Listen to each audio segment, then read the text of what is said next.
So there are some students also. So we'll address the students also and go into the Dhruva Stuti. So we have Dhruva Maharaj here for us, among us. Can you come here, Dhruva Maharaj? Haribol! Dhruva Maharaj ki. You come from there, yes. You can sit here. Not here. Take some asan. Asan. Yes, you can sit here. So he is our hero for today. Hari. We're going to discuss about him. So we'll start with mangalacharan. Om Namo Bhagavate Vasudevaya.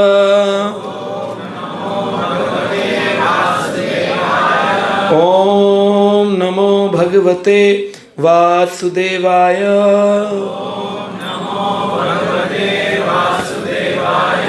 Narayanam Namaskritya Naram Cha Eva Narotamam Devim Saraswatim Vyasam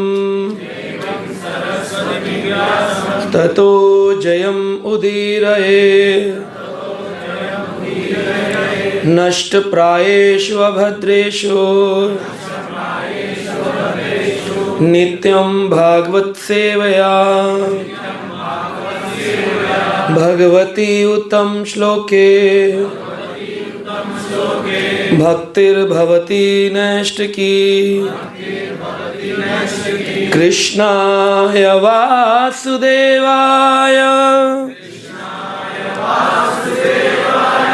Devaki Nandanaya Cha Nanda Gopa Kumaraya Govindaya Namo Namaha Namaha Pankajnabhaya Namaha Pankajmaline Namaha Pankajnetraya Namaste Pankajangriye Jai Shri Krishna Chaitanya Prabhu Nityananda Shri Advaita Gadadhara Shri Vasadi Gaur Bhakta Vrinda Hare Krishna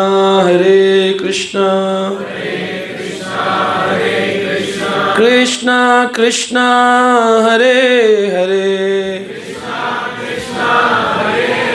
Hare Rama Rama Rama Hare Hare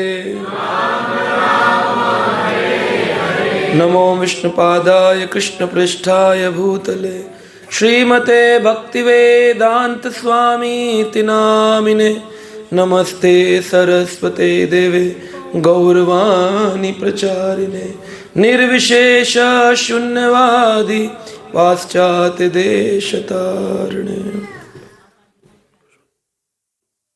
Hare Krishna. So since 3 days, we are discussing on Srimad Bhagvatam. Until now, we have discussed on some important topics. Day 1, we have discussed on the glories of Srimad Bhagvatam from Canto 12, Chapter 13. Then we discussed on Kunti Stuti from Canto 1, Chapter 8. There were 26 shlokas in that Stuti.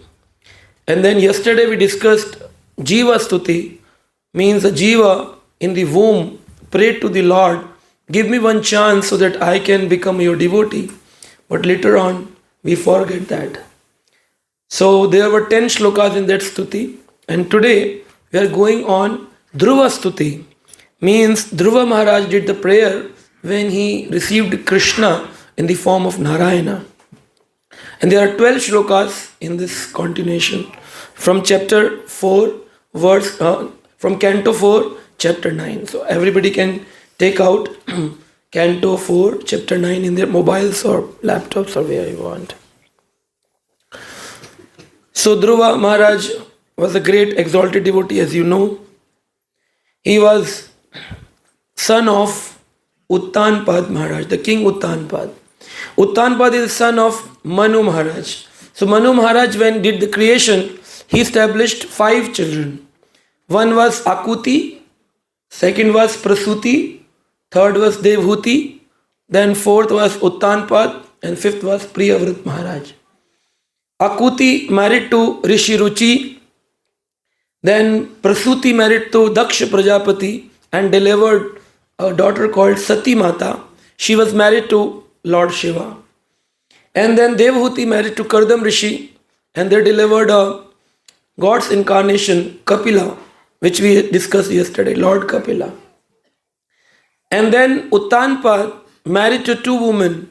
One was Suniti and another was Suruchi. Suruchi works according to their choices. Whatever she likes, she used to work according to the choices.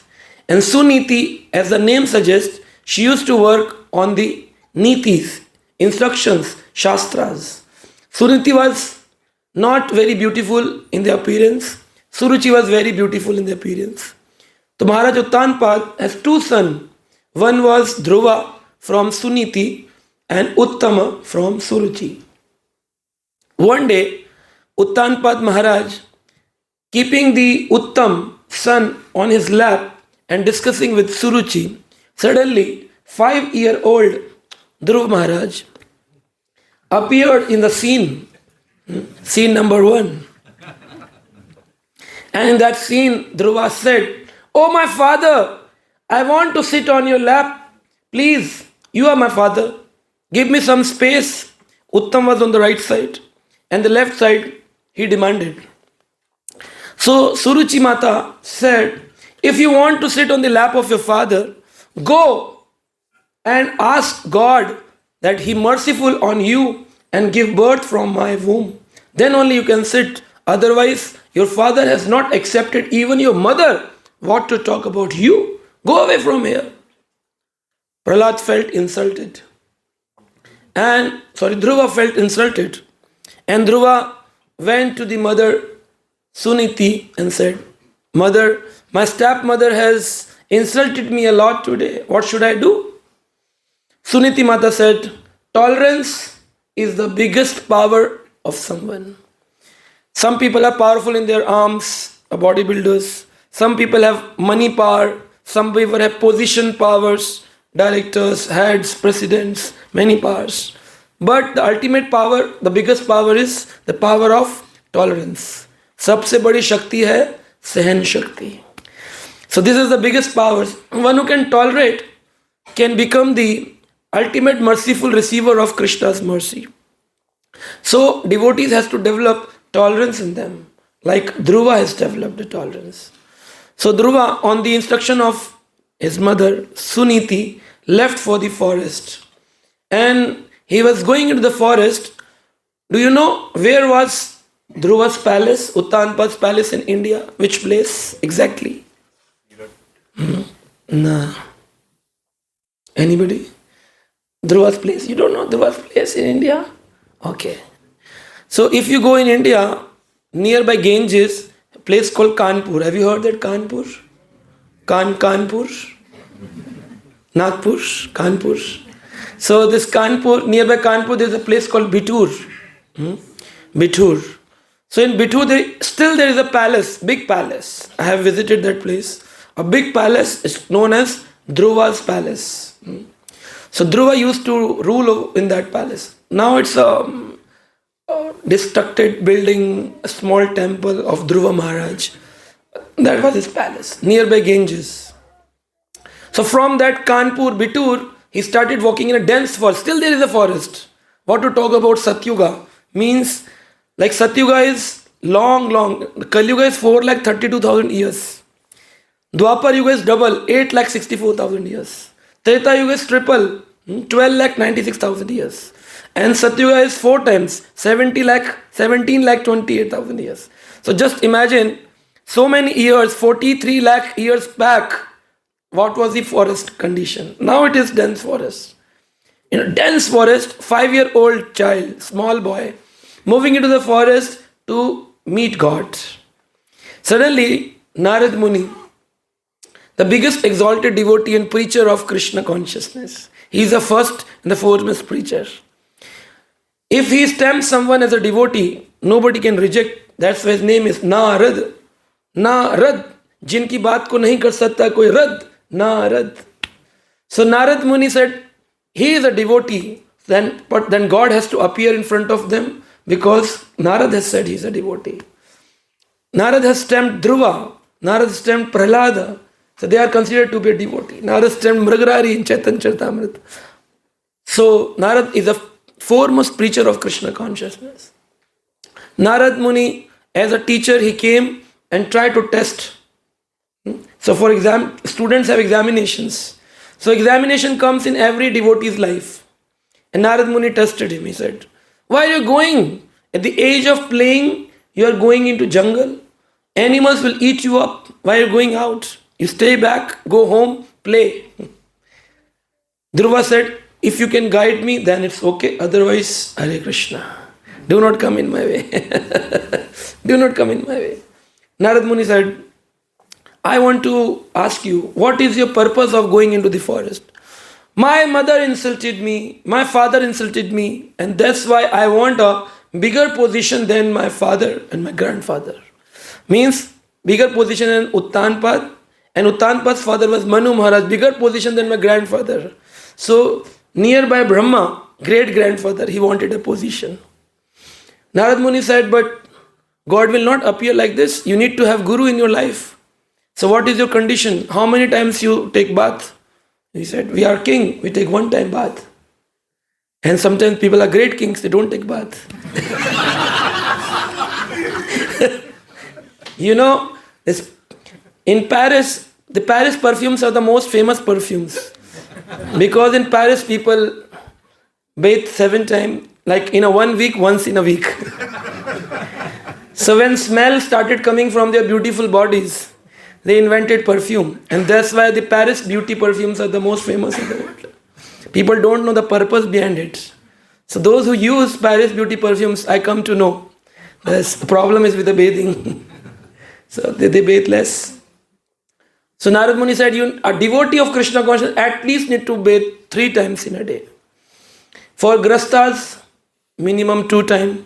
For Brahmacharis, 2 times. Sannyasis, 3 times. At least 2 times in a day, a devotee should take a bath. Narad Muni instructed.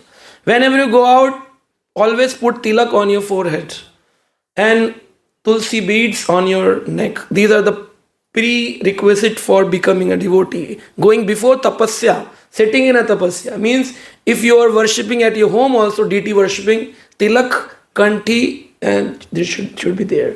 Srila Prabhupada instructed to the devotees, I can accept that you go in any of the western clothes outside, but at least tilak and kanthi is a requirement. For Krishna conscious devotee, it's the basic requirement. And Dhruva said, okay, Narad Muni, what mantra should I chant? So Narad Muni gave, okay, I give you one mantra. With this mantra meditation, you can achieve God. That mantra given by Narad Muni was, Om Namo Bhagvate Vasudevaya. Loudly chant. Om Namo Bhagvate Vasudevaya. Oh, great sound. So Vasudevaya. Vasudevaya means the son of Vasudev. This pastime is of the Yuga which is Satyuga. And Krishna appeared in Dwapar Yuga. So how come in Satyuga, Narad Muni is giving a mantra, the son of Vasudev. Though Krishna has not appeared, he appeared in Dwapar Yuga. This shows that even in Satyuga, devotees know the eternal God is Krishna. So we have many references like this in Prathu Maharaj pastimes. Prathu Maharaj asked his kingdom people that if you want rains, you should worship Krishna. We have many references like even in Treta Yuga, Lord Ram, before appearance of the Lord Ram, Dashrath went to South India and he went to Gopal temple to asking that I need one son like you. So the Krishna is not worshipped from Dwapar Yuga. He is an eternal God and worshipped from the ancient ages, from the day of the creation. Even the Brahma was the first creation of Krishna.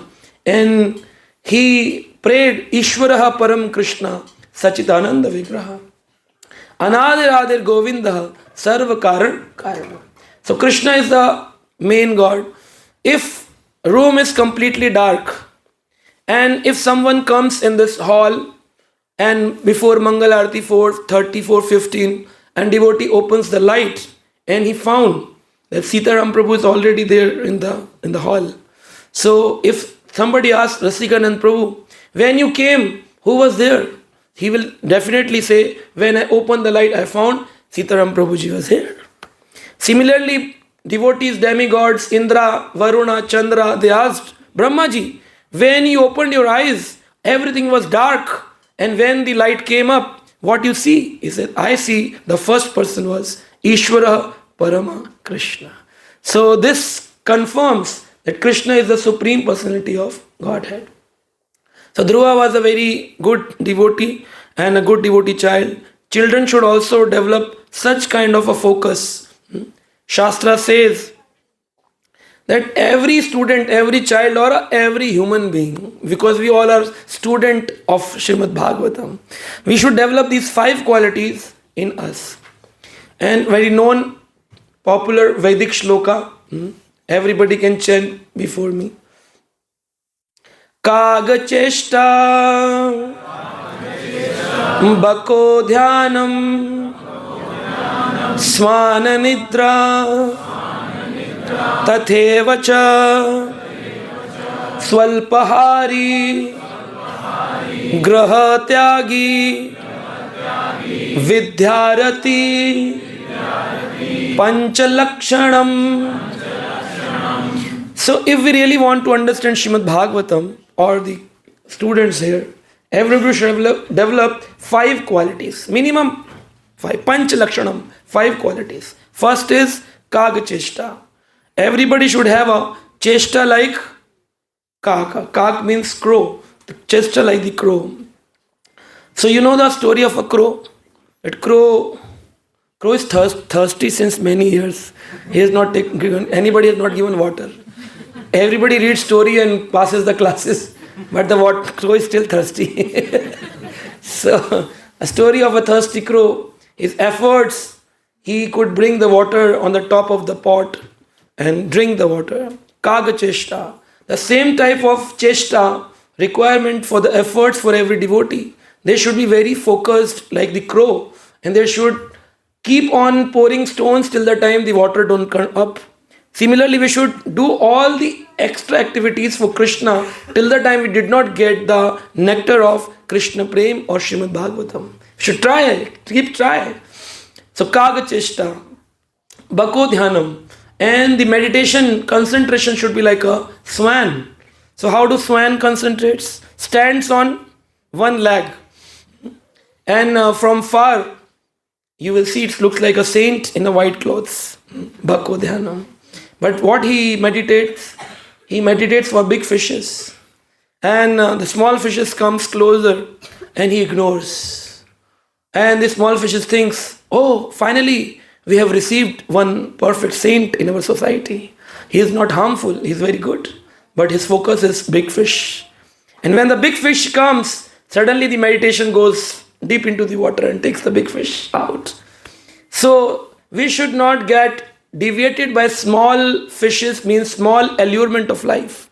Like somebody will glorify you for your service, somebody will give you many rewards for your services, somebody will give you position for your services, but we have to ignore and focus on the big fish, which is Krishna Prema.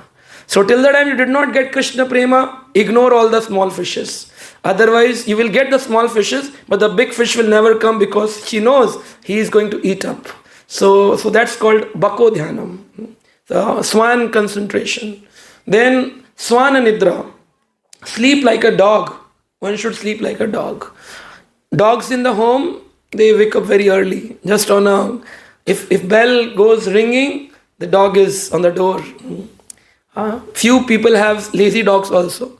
Even the thieves goes away, dog said, koi baat nahi. So people have lazy dogs sometimes. But active dogs, they run fast to protect the owner of the house and they barks. So that sleep is required. Arjuna, while sleeping, used to chant the Krishna's name. Once Draupadi went to see that Krishna came yesterday and the Arjuna and Krishna were discussing in their room what they are doing. When Draupadi reached, she found that Arjuna was continuously chanting the name of Krishna, Krishna, Krishna while sleeping. And Krishna was chanting the name of Arjuna, Arjuna, Arjuna, Arjuna. And that was such a rhythmic that Draupadi thought it's very good.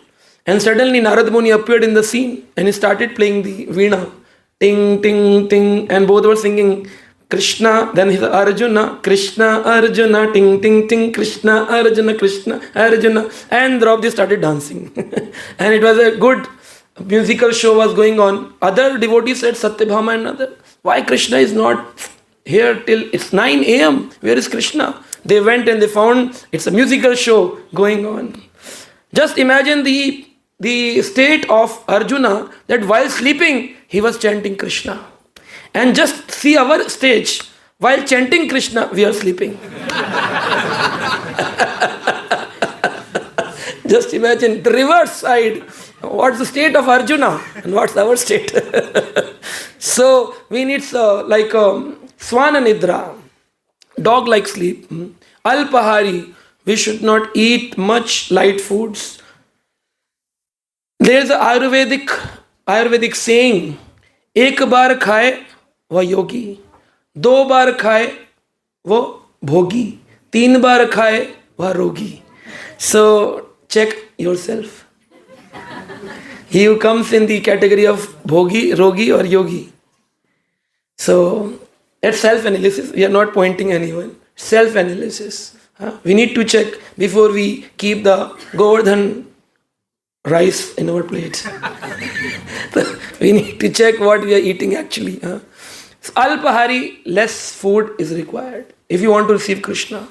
So we should have one food, big meal, and two light meals you can have. Small meal in the morning, some fruits or something. Later in the evening, some milk or something. So that you sleep early with an empty stomach, not much. You can wake up early in the morning. Otherwise, if you fill with chola bhatura and gulab jamuns at 12, it's difficult. Mangalarti. Then you will have Kambal Arti. And sometimes people say, no, I need to be fit. So they do Dambal Arti. So, but we need to have some Mangal Arti, auspicious Artis. So for that we need to eat less food. And fifth is Graha Tyagi. Graha Tyagi does not mean that leave your home. Chodo ghar baar chalo Haridwar. So it's not leaving your home and go to Haridwar or Himalayas. It's about less involvement in the home affairs and more into the Krishna conscious affairs. We should serve Krishna more and less to the material world. Whatever requires 8 hours of a work or 9 hours of a work, that is okay. Rest of that, out of the 24 hours, 9 hours for the material world, rest for Krishna. Even if you're bathing for Krishna, that I will take bath, put tilak and go for Mangal Arti, then bathing is Krishna consciousness.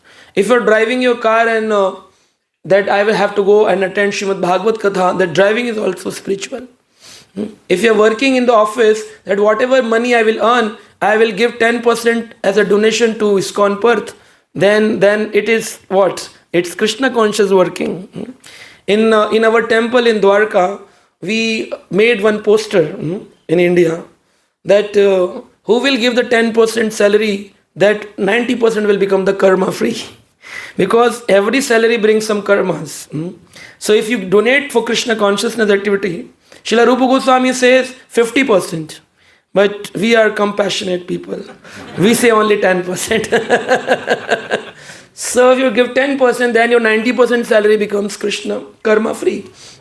So this is how engaging. If you eat food, no problem. Offer it to Gaurnitai and then you can eat food. That is prasadam. That's Krishna conscious. If you talk, no problem. Talk for 3 hours, 4 hours, no problem. But talk Krishna, then the talking becomes spiritual. So 9 hours, 8 hours for the material world. Rest whatever you're doing. If you're keeping Krishna in the center, that's Krishna conscious activities. So that is called Griha Tyagi, less involvement in the material world. These 5 things are required to be a good devotee and to move on the path of Krishna consciousness. And Dhruva was like determined. Dhruva means determined. He was determined. At the age of 5, can you imagine? 4 yugas back in Satyuga, a child now also 10-year-old will go for something. Mother will ask, where are you going?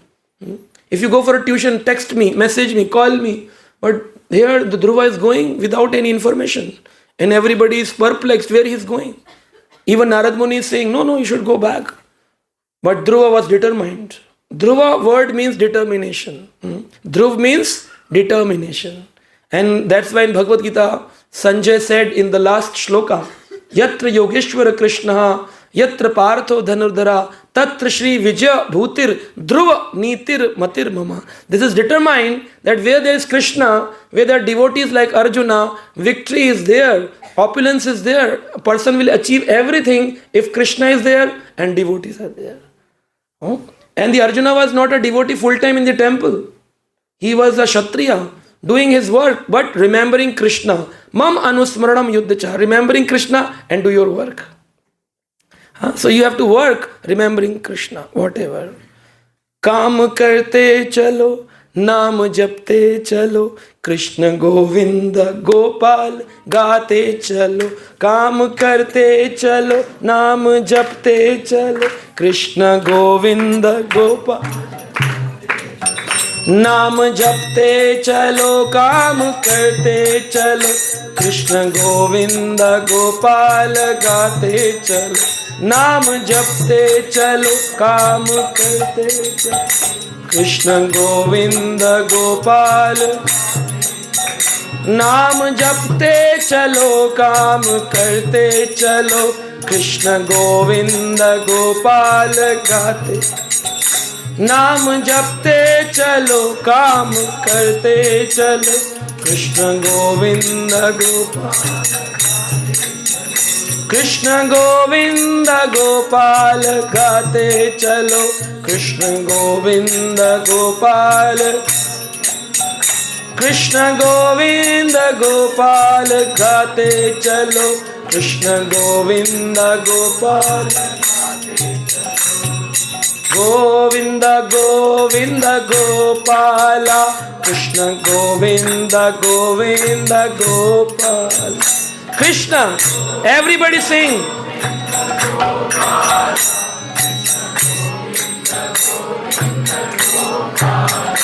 Krishna Govinda Govinda Gopala Krishna Govinda Govinda Gopala Krishna Govinda Govinda Gopala Krishna Govinda Govinda Gopala मेरो देवकी नंदन नंदलाला मेरो देवकी नंदन नंदलाला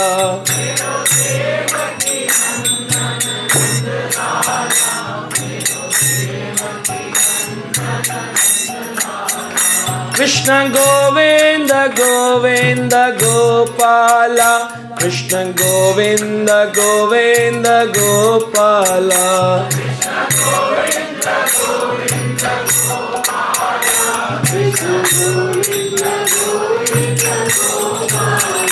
कृष्ण गोविंद गोविंद गोपाला कृष्ण गोविंद गोविंद गोपाला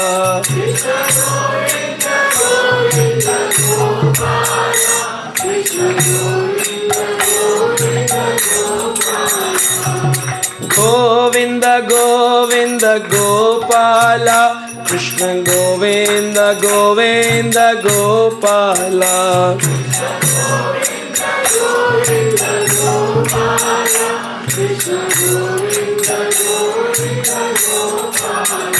मेरा देवकी देवकी नंदना नंदलाला मेरा देवकी नंदना नंदलाला मेरा देव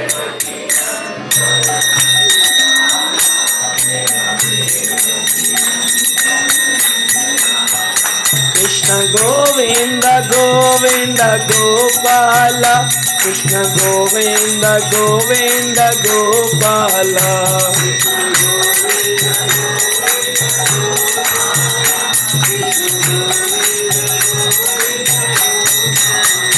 Hari Bol Hari Bol Hari Bol Nitai Gaura Hari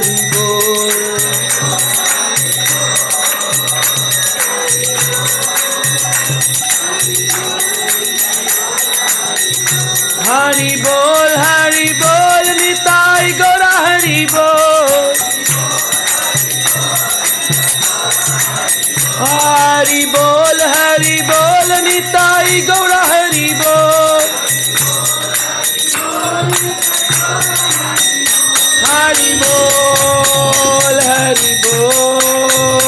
Hari Bol, Nitai Gaura Hari Bol.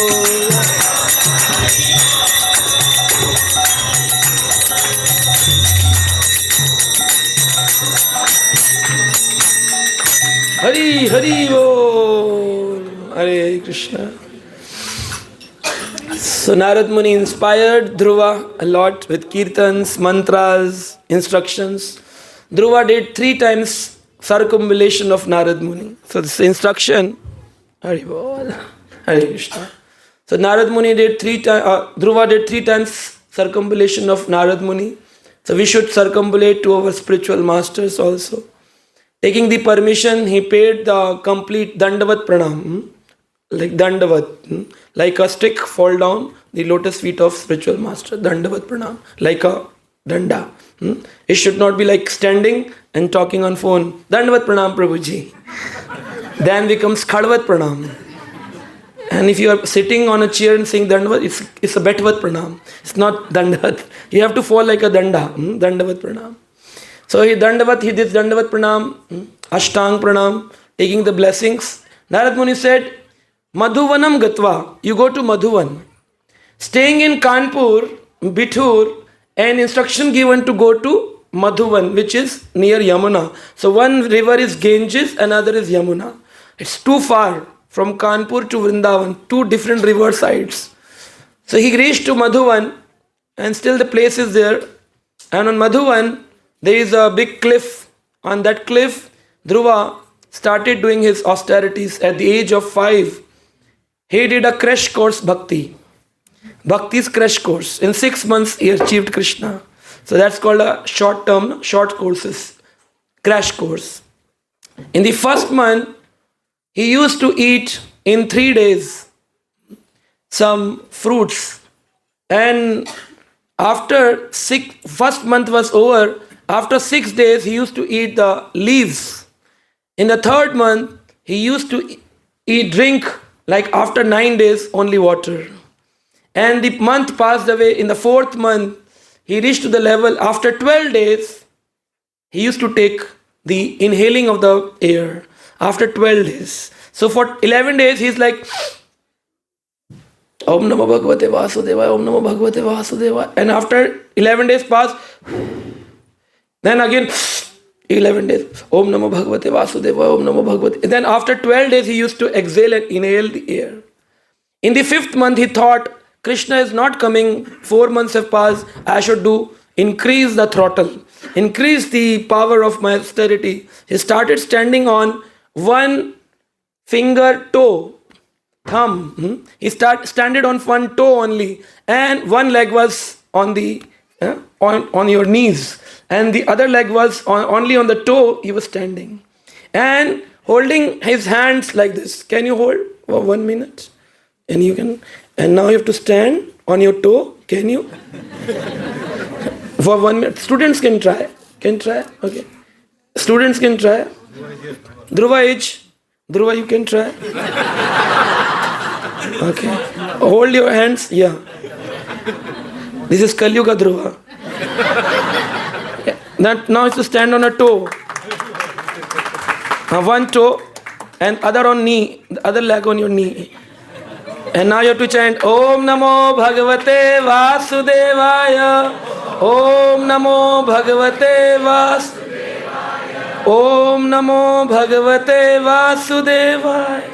The toe is not there. Om Namo. Come on your toes. Om Namo Bhagavate. You're not to fly, you have to stand. Om Namo. Om Namo Bhagavate Vasudevaya. Om Namo Bhagavate Vasudevaya. Om Namo Bhagavate Vasudevaya. Other students, your hands should be on top now. Everybody feel the pain for 1 month like this, holding, standing for 1 month.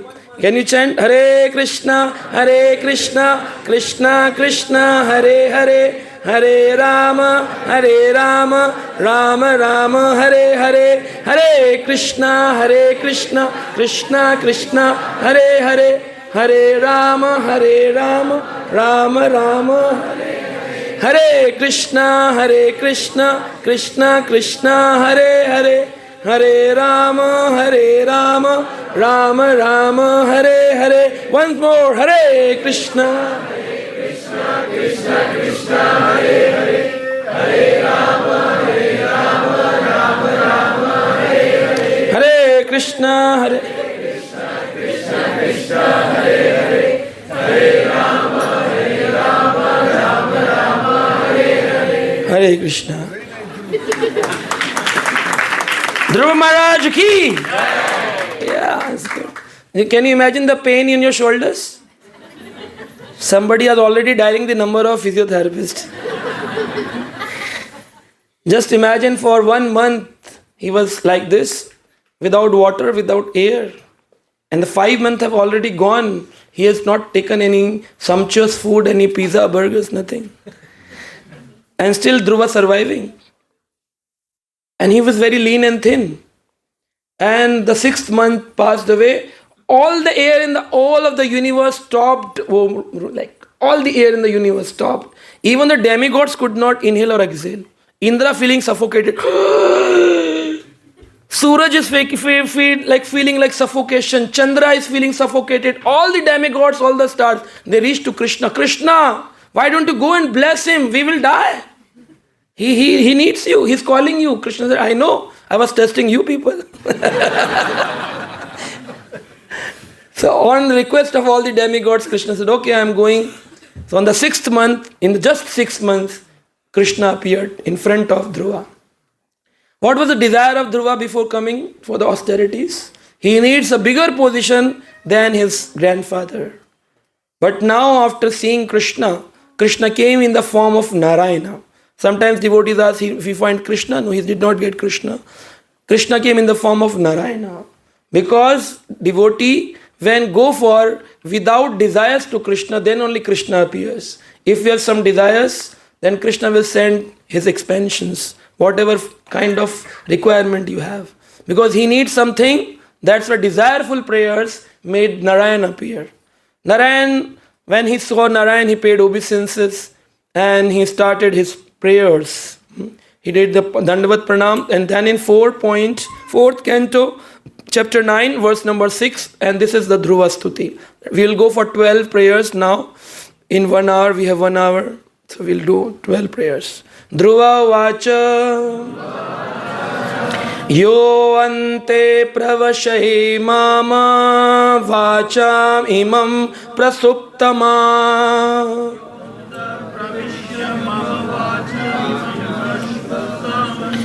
Sanjivayat akhila sakti dhara swadhamna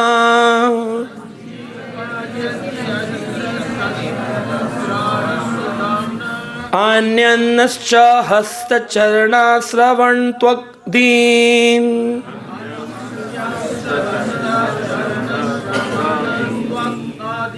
Prananamo bhagavate purushaya tubhyam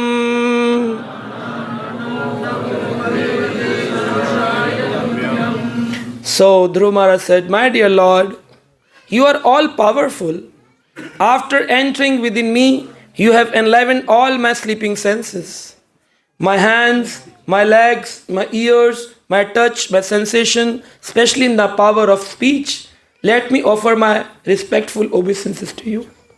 Dhruva is saying that speech is also because of the power of Krishna.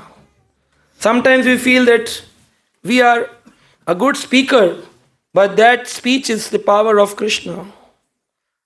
He can easily understand the difference between his condition before and after attaining the mercy of Narad Muni. So Dhruva could not able to meet these austerities if Narad Muni have not met him. It was the power of Narad Muni that he could cultivate those austerities actually. And that's why he's saying, I know within me you are there who made my hands go like this, my leg like this, eyes, touch, sensation, life force, especially the power of speech that I could chant the mantra for 6 months continuously without sleeping, without eating, without roaming, without video games. So he could do, this is the power of speech. If we are not able to chant Hare Krishna mantra, it means we are not having the power Krishna does not want. So if we are chanting Hare Krishna, if we are speaking, if we are giving some katha, some program, some service, it's all the mercy of Krishna and the spiritual master. Mukam karoti vachalam, pangum langate giram, yat kripatam ham vande, Shri Guru Deen Taranam, Paramanand Madhavam, Shri Chaitanya Ishwaram. Mukam karoti vachalam. A dumb person can talk by the mercy of spiritual master and Krishna. A lame can cross the mountains. Mukam karoti vachalam, pangum langate giram. Giram means mountains. Yat kripatam ham vande, Shri Guru Deen Taranam, Paramanand Madhavam, Shri Chaitanya Ishwaram.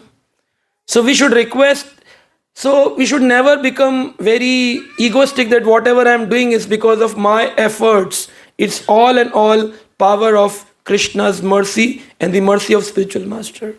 That's why we can never become sadhan siddhas. Only two ways go back to Krishna Loka is sadhan siddhi marg and a kripa siddhi marg. So we can always become the kripa siddhi marg. We can never do the sadhan siddhi because sadhan siddhi means Dhruva, after doing so much of sadhana, cannot be considered as a pure devotee. In Brihad Bhagavatam, Sanatana Goswami is saying he is on the foremost platform of the bhakti. After doing so much austerities, we are sleeping down and chanting Hare Krishna. Where we will reach? One devotee, he reached to Sarpaloka after chanting Hare Krishna. So he was surprised. I want Goloka. How come I come to Sarpaloka?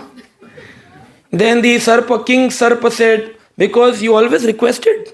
When did I request it? You were chanting Hare Krishna, Hare Krishna, Hare Krishna, Ram Ram, Hare Krishna.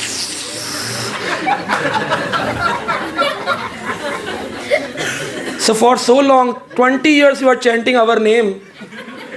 Oh my snake, Hare Krishna, Hare Krishna. So we thought you are like, you want Sarpaloka, we blessed you.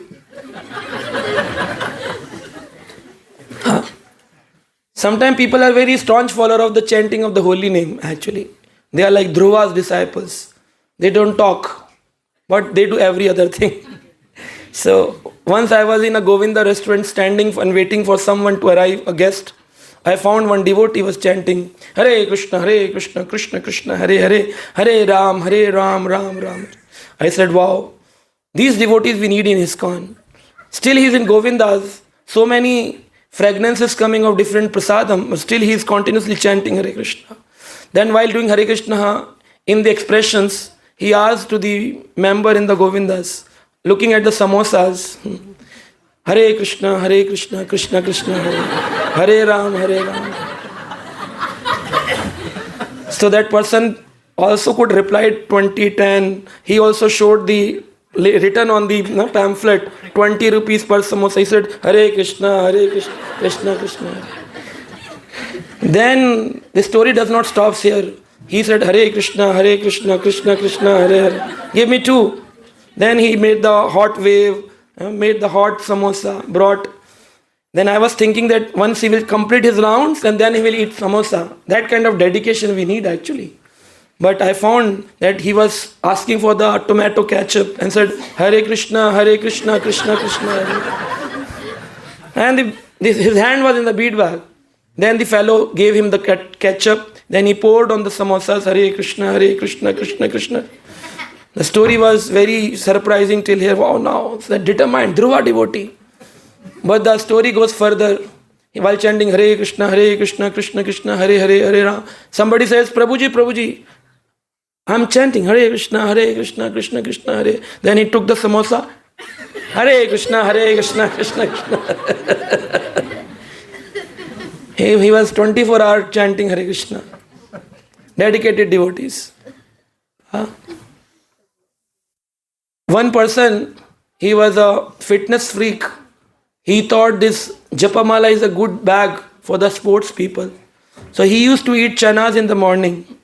So he thought, looking at the beads of someone, that devotees carry chanas in their bags. So he was keeping his finger out. He thought this is yoga, some yoga is there. He kept this finger out, and from these 4 fingers, he was throwing chanas in his mouth. Hare Krishna, Hare Krishna. There was no bead in the bag. The name was bead bag, but he made a chana bag. And he was chanting and eating. So some people do yogas, different type of people. So we need to be a good devotee like Dhruva. Dhruva prayed, everything, whatever I am doing is by your mercy, Krishna. Then he said in the 7th number shloka, Ekastvam eva bhagavanidam atmasaktaya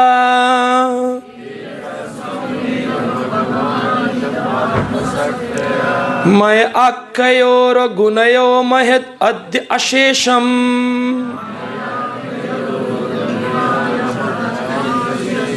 Shrishtavan vishye purushastat asad guneshu Nane vadarusho vibhava suvidbhavasi.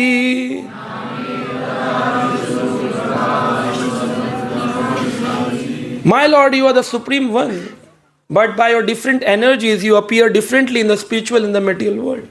You create the total energy of the material world by your external potency, and after creation, you enter within the material world as a super soul.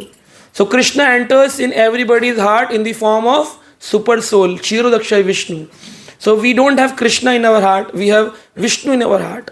But if we have love in our eyes for Krishna, if we have love for our services, we can convert that Vishnu can take a form of Krishna also.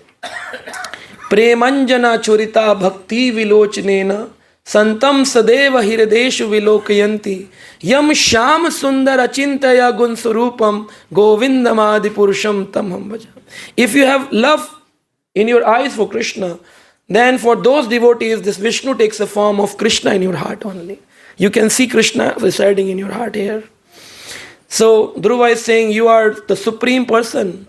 Though the temporary modes of material nature, you create varieties of manifestations like fire, entering the woods, burns brilliantly in different varieties. You do many things. These energies are your manifestation. Volcanic eruptions, all the tsunamis, this is all Krishna's creation. Wherever you look into the world, this is Krishna's creation. Whenever you look anything, the big seas, big rivers, it's all manifestation of Krishna.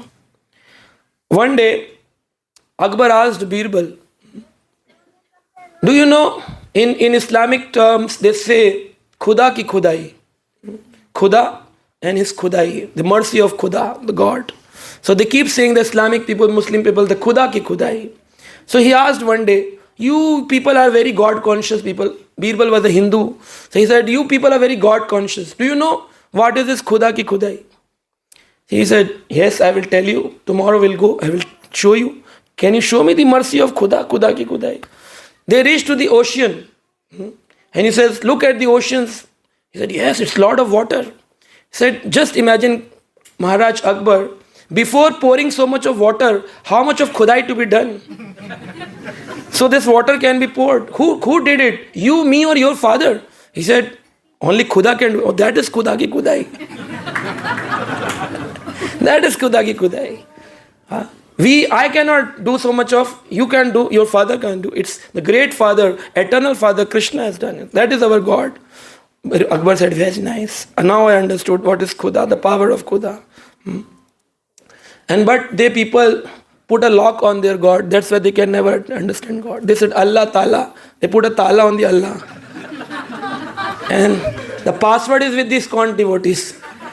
If you chant Hare Krishna, that Ta'ala can be unlocked. And they can receive Allah's mercy. But they cannot because they don't have the password called Hare Krishna mantra. And then in the 8th verse, Dhruva is saying, I am going faster because time is short. Tvadadattaye vayu nidam achashta vishwam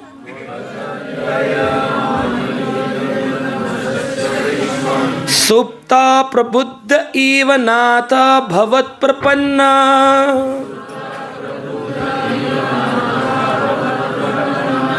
Tasya apavargya saranam tapadamulam Vismrite kritavida katham arthabandho. Dhruva said, your Brahma is fully surrendered unto you. In the beginning of this creation, you gave knowledge to Brahma. Thus he could see. So when Brahma was created by Krishna, everything was dark and he could not see anyone. He did lot of tapasya for many years. Then he heard 2 alphabets of the Hindi syllables called ta or pa. And then he started doing tapa, means tapasya, austerities. For many years, many yugas he did tapasya. Then by the mercy of Krishna, he could see Krishna. Just as a person awakens from a sleep and visualizes his immediate duties. Similarly, you are the only shelter of the persons, those who desire liberation. And you are friend of all who are distressed. Therefore, a learned person who has perfect knowledge can never forget you. It is not possible for the learned person to forget Krishna. Because if you know medicine is the solution of your disease, how can you forget the medicine?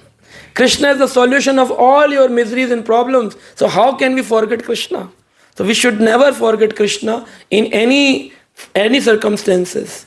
And that's why Dhruva is saying that thank you, Krishna, that you make me awaken into the material sleep I was sleeping. If you sleep, before sleeping, if you are an engineer, and you sleep, and in dreams, you become king. But when you wake up again, it's what? You are again an engineer. But while dreams, you are a king, riding horse, and fighting with the swords, and suddenly you think in your dreams, other king has inserted his sword in your stomach, and blood is flowing, and sweat is coming on your body. Even in your dream state, what you see, expressions comes physically on your body, and you feel so much of sweat on your body.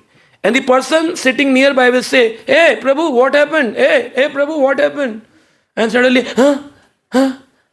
there is somebody killed me. And nobody killed you. You are perfectly all right. It's 6 o'clock, time for your office. Oh, I was king. No, you are still an engineer. You are not a king. Nobody worship you like a king. Where is my horse? You did never purchased horse. Everything, the dream world gone away. Similarly, before coming to the material world, we were eternal souls. In dream world, it's created. We have some cars, Volkswagen, Kia, bhajan kiya ki nahi kiya? Kia is saying, Kia, aaj ka bhajan kiya? We says, no kiya, with the phone. Bhajan no kiya. And then Shastra says, sadhu sang, we do Samsung. But we never go for sadhu sang. So we are gadget worshipping, not the Krishna worshipping people. So this is how. So Krishna says that when you wake up, the dream world, this car, this property, this people, this friends, all will vanish. And the moment you will realize that I am an eternal soul, everything, the dream world will go away. You, before coming to the material world, you are soul. After leaving the material world, you are soul. So you are engineer before swaying, and you are engineer after waking up. So what do you need? If somebody is suffering and shouting like this, maar diya, I am killed, what will do to that person? What you will do if somebody, your friends, your mother, your father, your sister, or your brother, or your friend, or your wife, or husband is shouting like this, maar diya, I'm killed, I'm killed. What you will do? Wake him up. How? Shaking. Or if he not wake up by shaking also, Mataji saying slapping. She is a tough preacher. Okay. Be careful. So there is only one organ which is always open while sleeping also, and that is ears. That is ears. While sleeping also ears are open. That's why we could listen to the alarm clocks. Because our ears are always open while sleeping. Eyes closed. Our skin does not feel sensations much. We could not smell much. But our ears are open. So we need shouting, Haribol, Haribol, wake up, Haribol, Haribol, wake up. Wake up calls. So somebody comes into the consciousness, it's time to go to office, to school, to college, for my work. Similarly, people wandering in this Australia, many places. What is your responsibility? Seeing them frustrated in dream world, dying, shouting, you have to say, Haribol, Haribol, Haribol, wake up, wake up. You are not this one, what you are thinking. You are eternal souls. And if you wake up, dream world will go away. Nobody can harm because there is no horse, no king, nobody is killing. Everything is okay. I am soul. Whatever is happening, that to the body, not to me. So Srila Prabhupada was giving this class many times. I am eternal soul, not a body. I am eternal soul, not a body. After 1 month of a lecture, Srila Prabhupada asked, who are you? Everybody says, you are soul, we are body.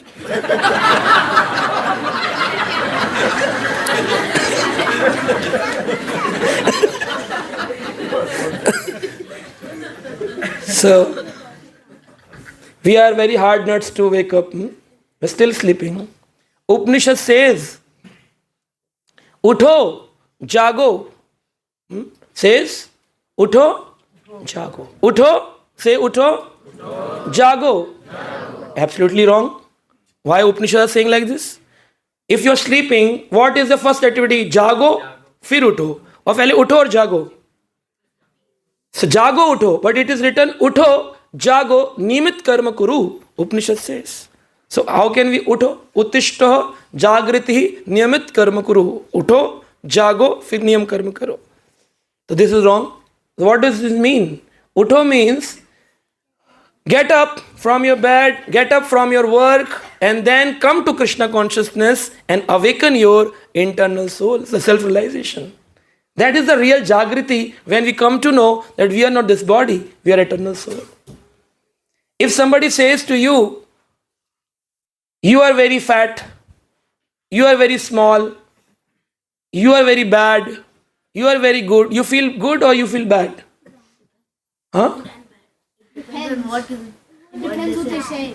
If they say you are very good, you will feel bad. If I say you are stupid, what do you feel? Bad. But you are the eternal soul. So stupid is the body, not you. So the moment you come to this consciousness that the person who is abusing me is not abusing me actually, is abusing my soul, body, not me. Your car is parked outside and some passer is saying something to your car, it's bad car. What happens to you? You are inside into the temple. You are ignoring him. Many people are going, criticizing, going, and you are not aware even.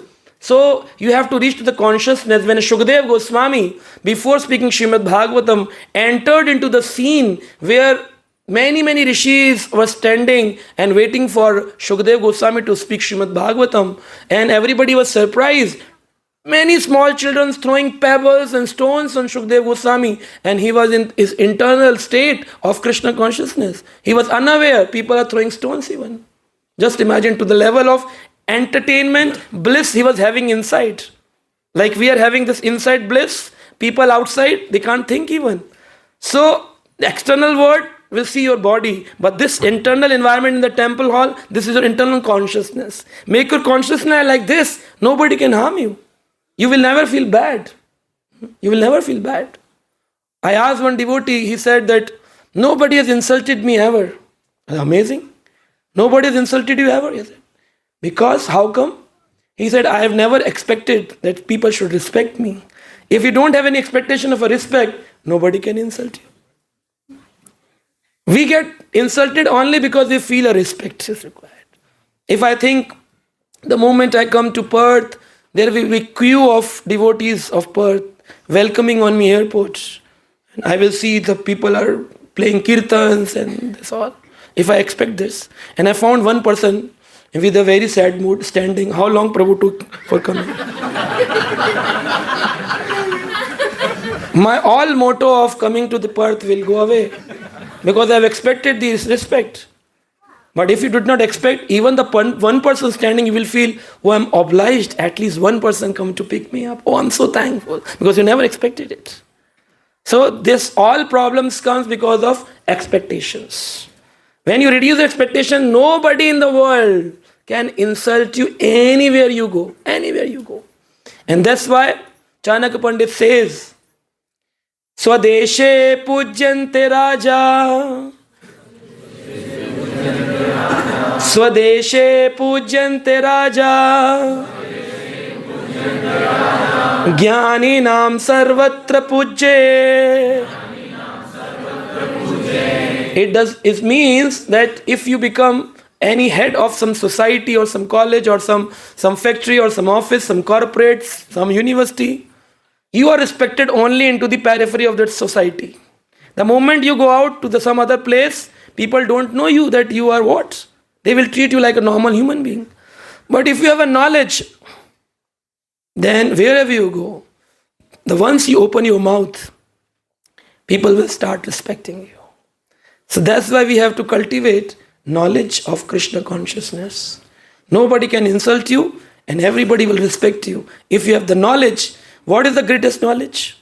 Number of shlokas, Srimad Bhagvatam, Bhakti Vaibhav, Bhakti Shastri. Who is considered to be the knowledgeable? Jnaninam means what? Jnaninam sarvatra pujyate means what? Who is the Jnani? Who has done Bhakti Shastri, IDC, Bhakti Vaibhav, Bhakti Vedanta, learned many shlokas, can talk good. Who is Jnani? The person who thinks, I have no knowledge, is the biggest knowledgeable person. Who thinks I have no knowledge is the biggest knowledgeable person. And it's very difficult to achieve. The moment we learn few shlokas, good orators, we start thinking people are respecting my this knowledge, but actually this knowledge is not.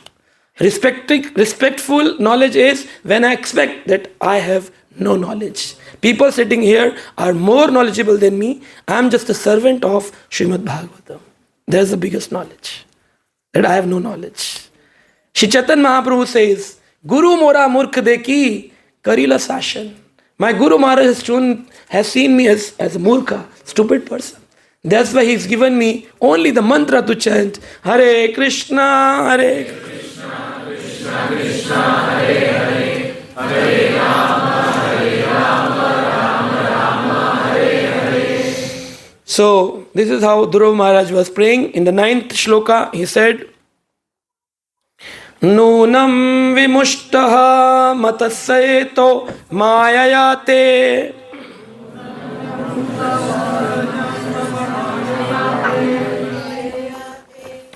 Ye tvam bhav appe mokshanam anya heto.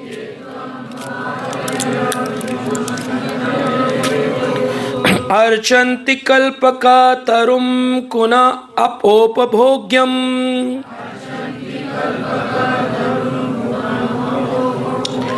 Michanti yat sparshajam niryapi niranam.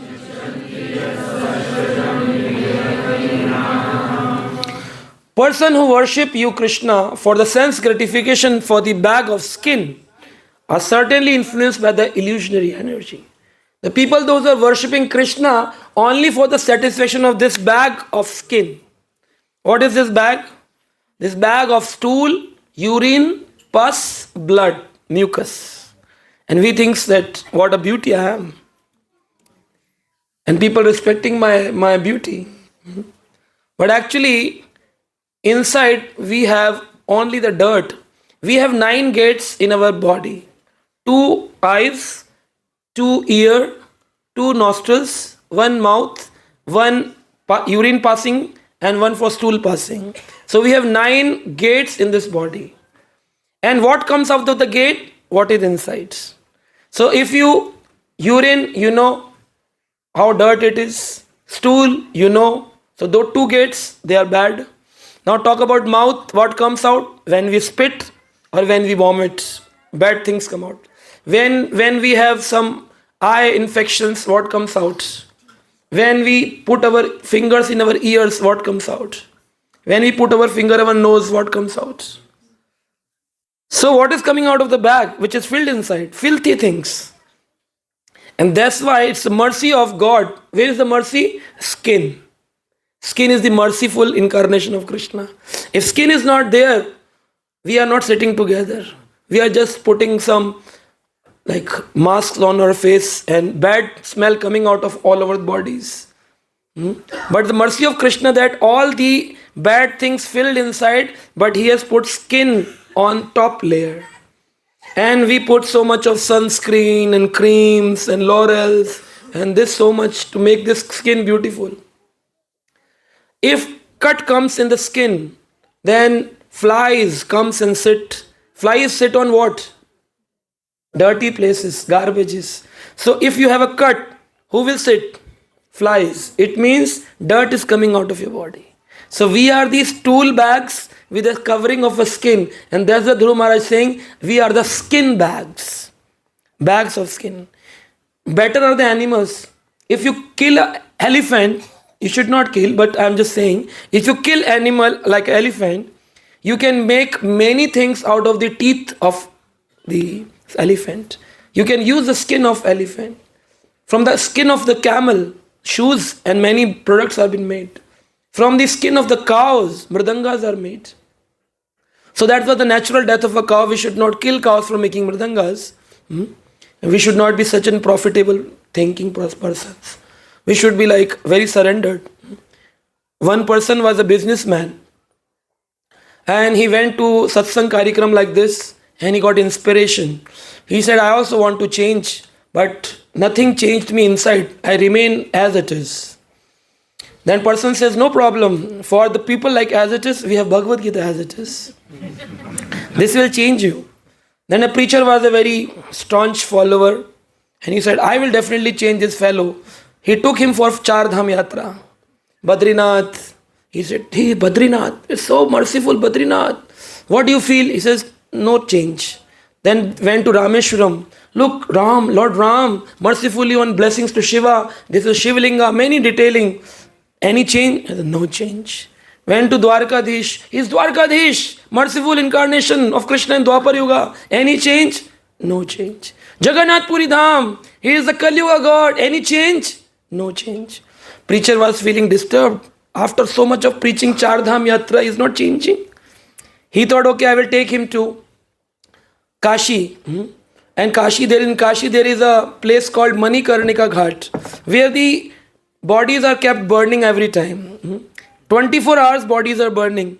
So preacher thought this thing will change him. Emotional thing will change him. Definitely this will change. Ab to ye pakka badlega. Come on, chalo. Look at this place. So many bodies are burning. This is the final of our life. This is the target. This is the death. Is the final. Inevitable. Many preaching done. He started crying.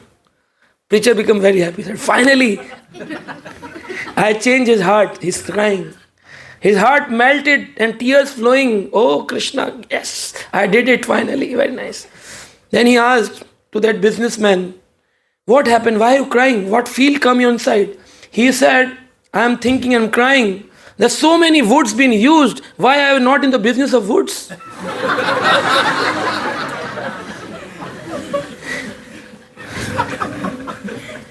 No transformation. So people completely in Maya illusion. It's difficult to change them. So they are like skin bags in illusion. In spite of having you, who are like desire tree and are the cause of liberation from birth and death, foolish people such as me desire benedictions, and that too for a sense gratification. If we can get Krishna and you desire sense gratification, it's like after a lot of struggle, you meet with the president of Australia. And you go and meet the minister of in Western Australia, head of the Western Australia. And you go and after a lot of struggle, you had a meeting and everything is done and devotees are ready that we are going to meet and discuss this and that. And suddenly one fellow among the devotees comes, I will put our demand first. Okay. What do you need from me? He said, I need 1 kg rice. I am feeling hungry. Is it a right demand? We can have a lot of farms or some big temple places. We can ask from that person. But instead of asking, we are asking for a small thing, that 1 kg rice. After a lot of struggle, we met him. Just meeting one head of Western Australia, it is difficult. What to talk about a meeting with Krishna? And if you meet Krishna, you ask sense gratification. Dhanam dehi, janam dehi, putrim dehi, sundarim dehi. We ask this, but we chant na dhanam, na janam, na sundarim. Suddenly Sundari comes. And we say, yes, this one. Yehi hai right choice, baby. And later on they struggle settling down their family lives. Then they say, na dhanam, na janam, na sundarim. Kavitam va jagadish kamay. Grasta people are more surrendered to Krishna. They are the realized souls actually.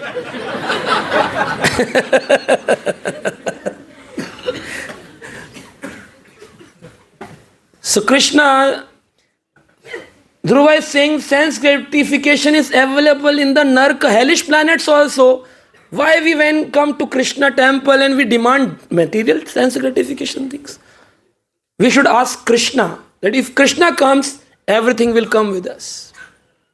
There was a king and it was its birthday, king's birthday. Many people from the village came to wish him that we will wish and we will get a return gift.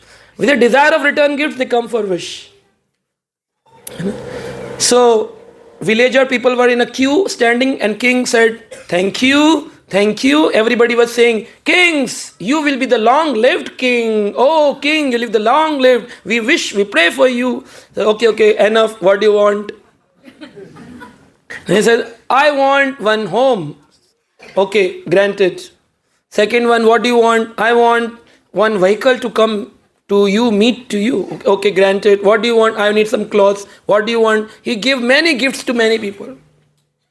One fellow did not said anything and kept standing the whole day. King went back to his palace. In the palace, king looked from the window. Who is this fellow standing outside? Guard said, sir, he is from your village. But he is not going. We asked him to go, but he said, I will kept standing for the whole night. King said, what is his demand? He is not telling his demand. King said, okay, I will go tomorrow morning, I will talk to him. In the morning, king came and said, you came for wish my birthday. Birthday is over. Now it's next day. You should go back. He said, but you said you will give something. He said, yes, I am ready to give, but you did not demand. He said, I did not demand because you cannot give. He said, king said, I can give you anything. Whatever you demand, I can give you anything, whatever you demand. Then that fellow said, okay, you give me the words that you will fulfill my desire, what I have. Okay, sure, I will fulfill your desire. Okay, give me your friendship. Give me your friendship. King said, oh, this is a small thing. You could have asked me yesterday. No, I want to talk to you in personal. That's why I was waiting. Can you give me your friendship? King said, no worries. Yes, we are friends. Haribol. He's saying, oh, thank you. So now we are friends. Will you come to my home tomorrow? Yes, why not? We are friends. I will come. The guard said, the Senapati said, Maharaj, he is very poor. He lives in hut. How it will look that king is going from a palace to a hut? King said, my friend does not have a palace. Make a palace by tomorrow. Then he said, okay, Maharaj, now you have accepted to come to me because you are my friend. So how will you come? Shall I send my vehicle or you will come on your own vehicle? King in friendly mood said, okay, I will come on your vehicle. You can send me. Senapati said, Maharaj, he rides donkey. Will you go on donkey? You have a golden chariot, Maharaj? He did not have a golden chariot. Okay, by tomorrow he should have a golden chariot also because he is my friend. He will send the vehicle, I will sit on that. Okay. Then he asked, Maharaj, when you come to my home, will you eat food cooked by me or you will bring from palace? King said, oh, you are my friend, don't talk rubbish. I will come to you and I will eat food cooked by you. Guards and Senapati said, Maharaj, he eats the rotten food taken from many houses, multiple color food. You will have the multiple color food. King said, no, he don't have food at his home. Provide the chappan bhog at his home. Fulfill his all kitchens with all the good grains, rice, all almonds, cashew nuts, everything should be there. Okay, Maharaj. Then he asked, Maharaj, when you come, will you wear your clothes or you will wear my clothes?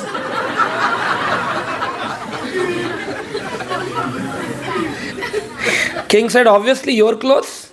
Senapati said, Maharaj, look at his condition. His one dhoti has 24 windows. Maharaj, you will wear this? Maharaj said, he don't have clothes. No. Okay, provide clothes to him. So just asking one friendship, he get everything.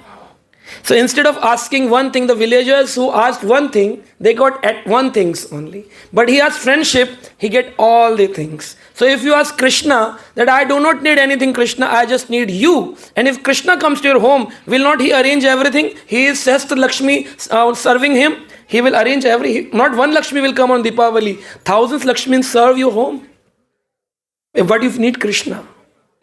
So you need to be friendship, you need Krishna, or Krishna, I need you only. And that is what Dhruva is saying. People are fool that ask for sense gratification, which is available in the hellish planets also. Why to ask for some demands and desires? Then Dhruva said in the 10th verse, Ya nivrittistano bhratam tava pada padma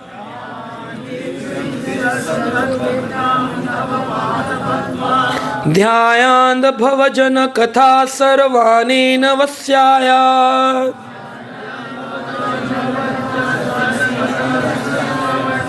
Sa brahmani swamahiman aphinatma bhuta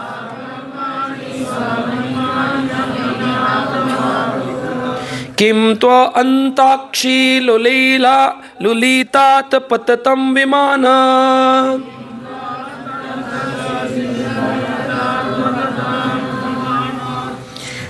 My Lord, transcendental bliss derived from meditating upon your lotus feet or hearing about your glories from pure devotees, so unlimited that is far beyond the stage of the Brahma Ananda. So there are many Anands. There are different Anands available. Our body have Panchakoshas. Panchakosh. So the topmost kosh is called as the Ananda Kosh, or which is called as Annamaya Kosh. The skin is called as Annamaya Kosha. So this is the first layer in our body, Annamaya Kosha. When we look for some good pizzas or burgers or some sweet rice, some rasullas, gulab jamun, cakes, we name it as prasadam, but we don't treat it as prasadam. The way devotee eats, we can think it's not prasadam. It is actually more than a food. So, because we eat food, we honor prasadam. So the prasadam should be taken little. Honor means little bit. And when we eat, like making a Govardhan Hills, then it is not prasadam. It's actually food. So that is Annamaya Kosh. When we are only focusing on eating, feeding, whatever plans we make, the first plan we make is what is the menu for the program. And by the menu of the program, then we are going to invite people. First, foremost thing, instead of what topic we will discuss, we discuss what to be eaten. This is called Annamaya Kosha. We are focusing only on the Annamaya Kosha. When somebody reaches on the second level from the Annamaya Kosha, reach to the level of Pranamaya Kosha. Pranamaya is like Vayu. We have five Vayus, Prana Vayus. which is called as Udan, Apan, Vyan. These are the Vayus, the airs in our body, which maintains the soul inside compact. Otherwise, soul can go out from any of the doors out. The soul under a airtight compartments, that air is the Panch Prana Vayu, Apan, Udan, Vyan, Saman. So that holds the soul inside, not let the soul go out from any of the doors in the body. So that is called as somebody reached to by the asanas. You do a lot of asans. Pranayam, Kapalabhati, Urdhvareta. So you do many things. It's because now you have reached the platform of the Prana Vayu, is called as the Prana Kosha, Vayu Kosha, Prana Vayu Kosha. Then from that level you reach to the Manomai Kosha. So people, those who do meditation, from the yoga level ladder, they reach to the level of Manomai Kosha. Then they meditate on the mind levels and they want to control their minds through meditation. They sit down and they close their eyes. So once I went to one meditation center for Gita class. So there was a dark room and I was like fearful what they will do with me. But they invited me, make me sit down, and they said, shh, do not talk. We all are meditating. Good. They were in the red clothes, long garments, male, female both. They were sitting like this. The main head was also sitting like this. And Kirtan was playing from Hare Krishna mantra, musical, and they were meditating. I asked what they are meditating. The head said they are meditating that there should not be single thought remain in their mind. I said, but it can never happen. Because every time one thought will remain, that no thought should come. So this is a wrong philosophy, because you can never be thought free. Always one thought will remain. So he said, do not talk much.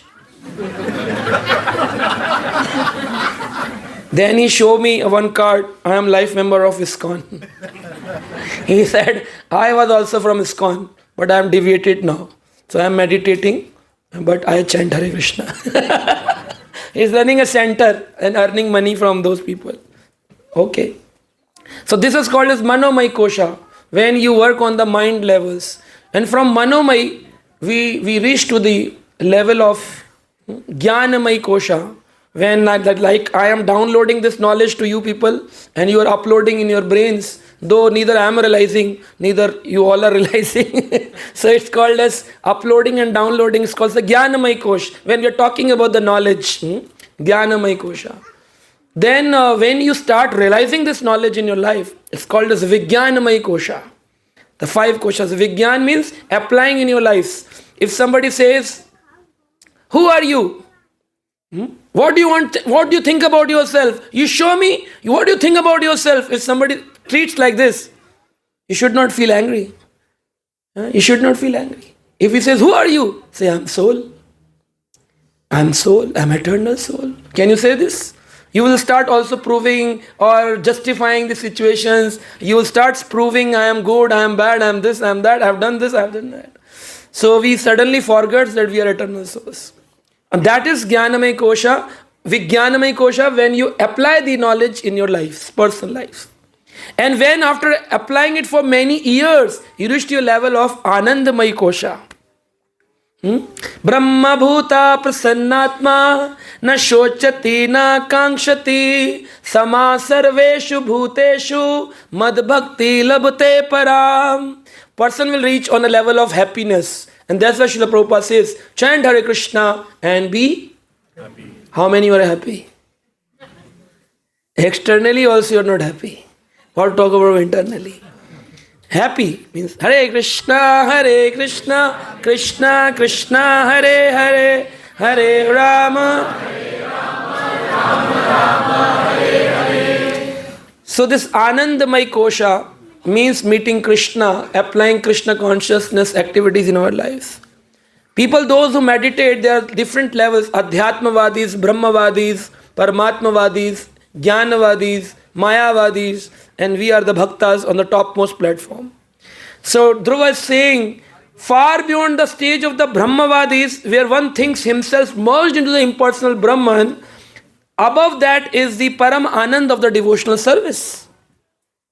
So instead of sitting down and meditating on the Brahma effulgence and merging into the merging into the impersonal Brahma, better to serve Krishna into devotional service. It is more Anand. Above the Brahmanand is the Paramanand. Above the Brahmanand is the Paramanand, Krishna Anand. And that's why when Krishna was born, they said, Nanda ke Ananda bhayo, Jai Kanaya Lal ki. Nanda ke Ananda bhayo, Nanda ke Ananda bhayo, Jai Kanaya Lal ki. हाथी घोड़ा पाल की, जय कन्हैया लाल की. नंद के आनंद भयो, जय कन्हैया लाल की.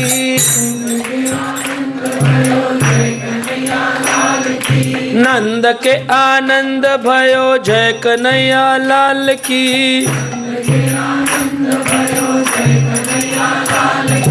हाथी घोड़ा पाल की, जय कन्हैया लाल की.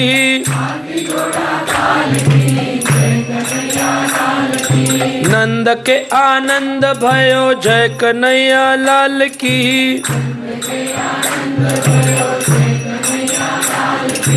हरे कृष्णा कृष्णा कृष्णा हरे हरे, हरे राम राम राम हरे हरे, हरे कृष्णा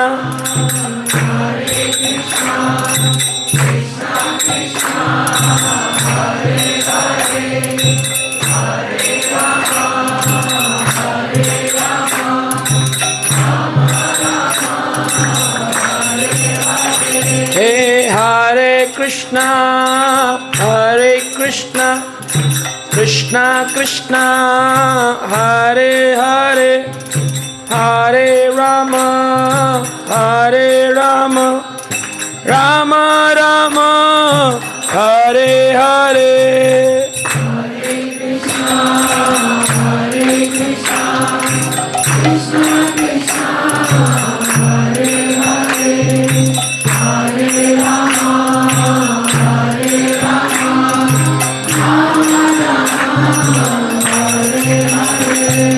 हरे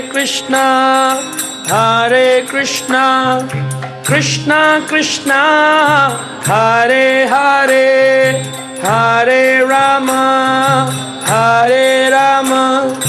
Ram Ram Hare Hare.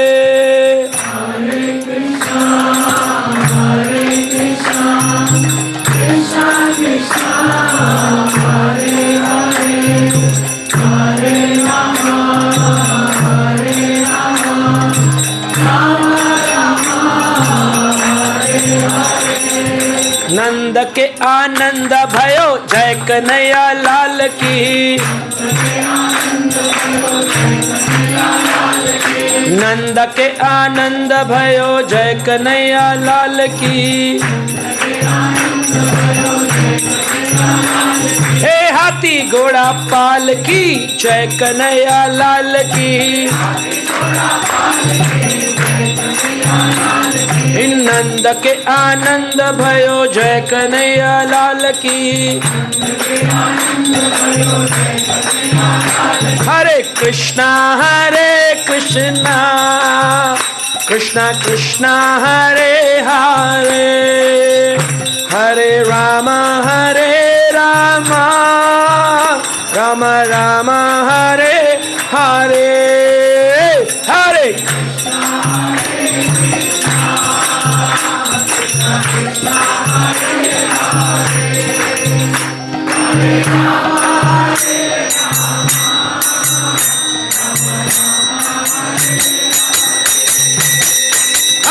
Krishna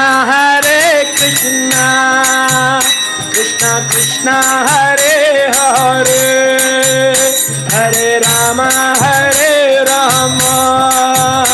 Rama Rama Hare Hare, Hare Krishna Krishna Krishna Hare Hare, Govinda Hare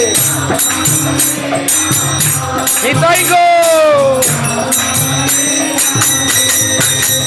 Hare Krishna, Hare Krishna, Krishna Krishna, Hare Hare, Hare Rama, Hare Rama, Rama Rama, Hare Hare.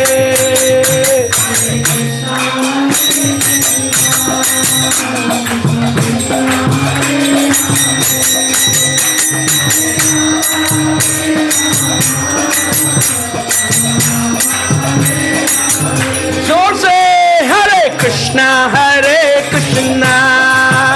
Krishna Krishna Hare Hare, हरे राम राम राम हरे हरे, हरे Krishna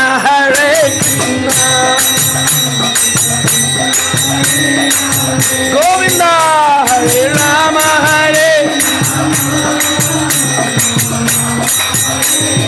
Last time, Hare Krishna, Krishna Krishna, Hare Hare, Hare Rama, Rama Rama, Hare Hare, Hare.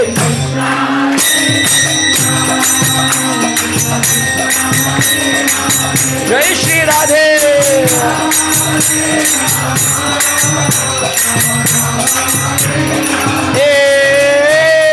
नंद के आनंद भयो जय कन्हैया लाल की,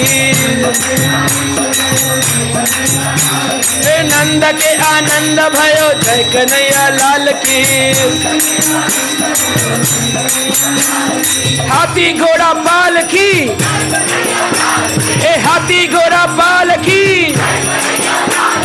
हाथी घोड़ा पाल की. हे नंद के आनंद भयो जय कन्हैया लाल की, नंद के आनंद भयो. हरि बोल हरि बोल हरि बोल हरि बोल, हरि बोल हरि बोल हरि बोल हरि बोल. निताई गौड़ा हरि बोल हरि बोल हरि बोल हरि बोल. निताई गौड़ा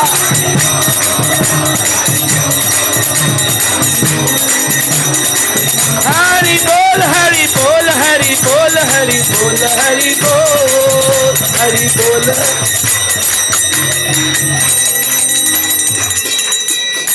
हरि हरि बोल. सो नंद के आनंद भयो, नंद के न लाला भयो न बच्चा भयो न लड़का भयो. क्या भयो? आनंद भयो. So Krishna is Ananda and Anand is Krishna. If you are looking for Anand in this material world, you have to come to Krishna. Nowhere else, not even in Lord Shiva, not in Durga, not in any Babaji, not in the impersonalism, not in anywhere in this material world. You will not feel Ananda till the time you not come to the shelter of Krishna, because Krishna is Ananda and Ananda is Krishna. The synonyms of Krishna is Ananda, Ananda synonym is Krishna. Nowhere else you will find Krishna. And that's why devotees chanted Nand ke Anand bhayo. Then Dhruva says later on in the 11th number shloka, Bhaktim moho pravahtam tvai me prasango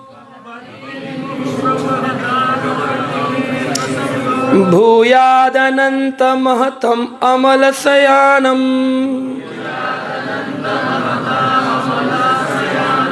ye anja solabanam uru vyasanam bhavapaddhim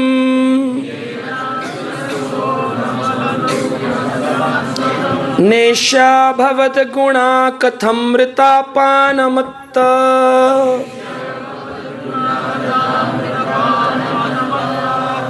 So Dhruva Maharaj said, if you really want to bless me, Krishna, bless me with association of great devotees who engage in your transcendental service as the waves of the river constantly flow. So he is asking for Mahatam. Mahatam and Satam. These are the two words used for Mahatma people. Mahatma, Mahatam or Satam. Satam prasanga mam veera samvido. So Satam also means devotees. Prasangamaha means the intimate association. We do not need only association. Dhruva asks for intimate prasangaha. Prasanga means when we come and close with devotees, we should discuss about Krishna. Matchitaha matagat pranaha bodhayantam paraspayam. We have to come together and discuss about Krishna when we come in association of devotees. We should not come and talk about what is the color of your gopi dress, what is the color of the bead bag, Prabhuji's kurta is very nice, which is the tailor you bought from Vrindavan or Mayapur. Should not discuss this. This is not association. Intimate association, prasangaha, bhuyat, ananta mahatma. I need association of pure devotees, those who are engaged in the service of Krishna. Amal asenam, whose hearts is free from contamination. I need those devotees whose heart is free from contamination. And what I need? Katha amrita panamattaha. I need always drinking the pastimes. Katha amrita. So Katha is known as Katha amrita. Amrit means the nectar. One who hears the Sri Hari Katha for 7 days continuously will never come back again in the cycle of birth and death.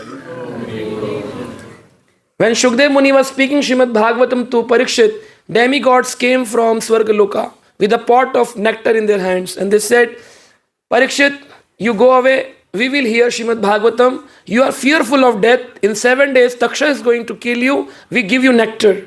Drink this nectar and let us take the Katha Amritam. You take the Amrit, Swarga Amrit, and we need the Katha Amritam. Parikshit said, who are the fool who will ask for this Swarga Amrita? I need the Katha Amrita, because Swarga Amrita if I'll take, I will live for long life years. But Shine Punyam Mrityu Lokam Vishanti. I have to come back again to the material world. And that's why I don't need this Swarga Amrita. I need Katha Amrita. So we devotees also look for Katha Amrita. Katha Amrit will relieve us from the cycle of birth and death. And then Dhruva said in the next shloka, 12 number shloka, Tena Smaranti Atitaram Priyamesha Matyam Ye Chanadaha Sutta Surat Grihat Vitta Dhara Ye Tva Abjanava Bhavadai Padara Vinda Saugandha Lubda Hirdeshu Krita Prasanga.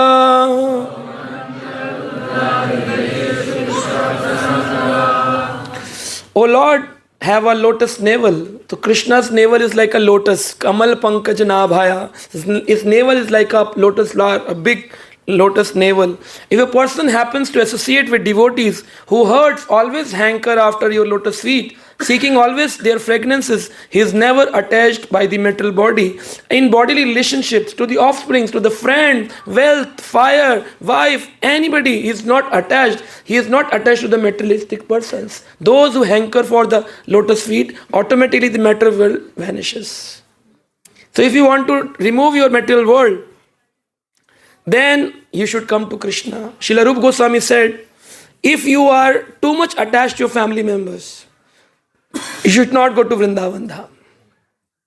If you go to Vrindavan, automatically your material attachments will go away. Even if you go to Vrindavan Dham, then drink lassi, eat pedas, become edas. But do not go to Keshi Ghat, where Krishna killed the demon Keshi. Okay, if you reach to Keshi Ghat, then do the boat riding, enjoy the waves, but do not go worship having darshan of Shri Radha Govinda. If you go to Shri Radha Govinda, then it's not a problem. You can offer some prasadam, but do not hear the katha of Shri Radha Govinda. If you heard the katha of Shri Radha Govinda, with that faith you have done the darshan of Radha Govinda, then you are useless for your families. Now you cannot go back into families and enjoy the material world. And that's why Rupa Goswami said, never enter Shri Vrindavan Dham. So people go, but they come back because they don't go in Vrindavan. They go only to Uttar Pradesh. If you go to Vrindavan, you will never come back. So the time is going. How long I can carry on, Prabhu? Gaura Aarti time. Okay, okay. I can carry on. Okay. So, one.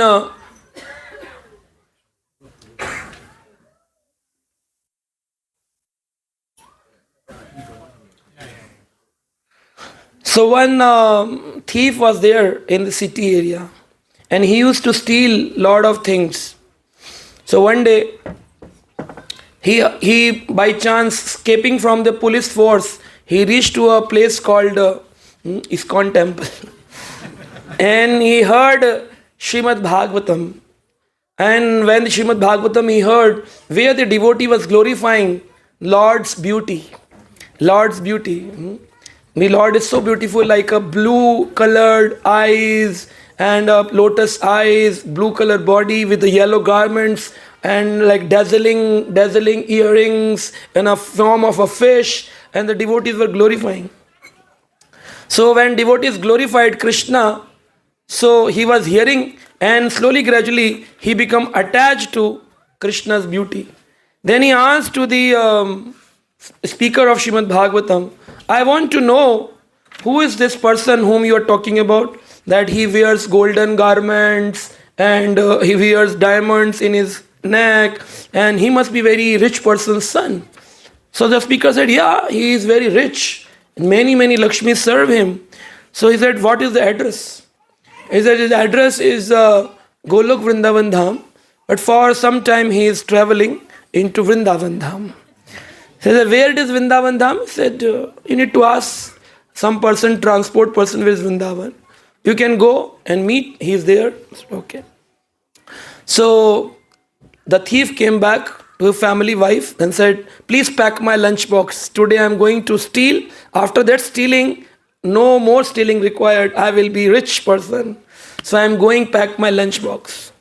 So the lunchbox was packed and he started moving, asking people, where is Vrindavan Dham? Where is Vrindavan Dham? Devotee says, okay, you go further, this way. And this is how he was entering slowly, gradually into the Vrindavan Dham. When he reached to Vrindavan Dham, he said, what is the place where this fellow resides? Who wears yellow garments, blue body, lotus eyes, with the golden ornaments, diamond necklace. He said, oh, you are talking about Krishna. Yeah, that person. The name was skipping in my mind. So he said, okay, Krishna, you can go into the farms. He might be grazing cows somewhere. So devotees in the Vraj, they are Vrajvasis, they have more faith on that Krishna might be grazing in the gardens. So this thief entered into the farms and started shouting, Krishna! Krishna! How shouting? Krishna! Shouting. Krishna! Krishna! Krishna! So a day went, nobody turned up. He said, false address. Nobody came up. So he was hungry, he ate his food. A day went, he has a option of food. So now see how Krishna plays a trick.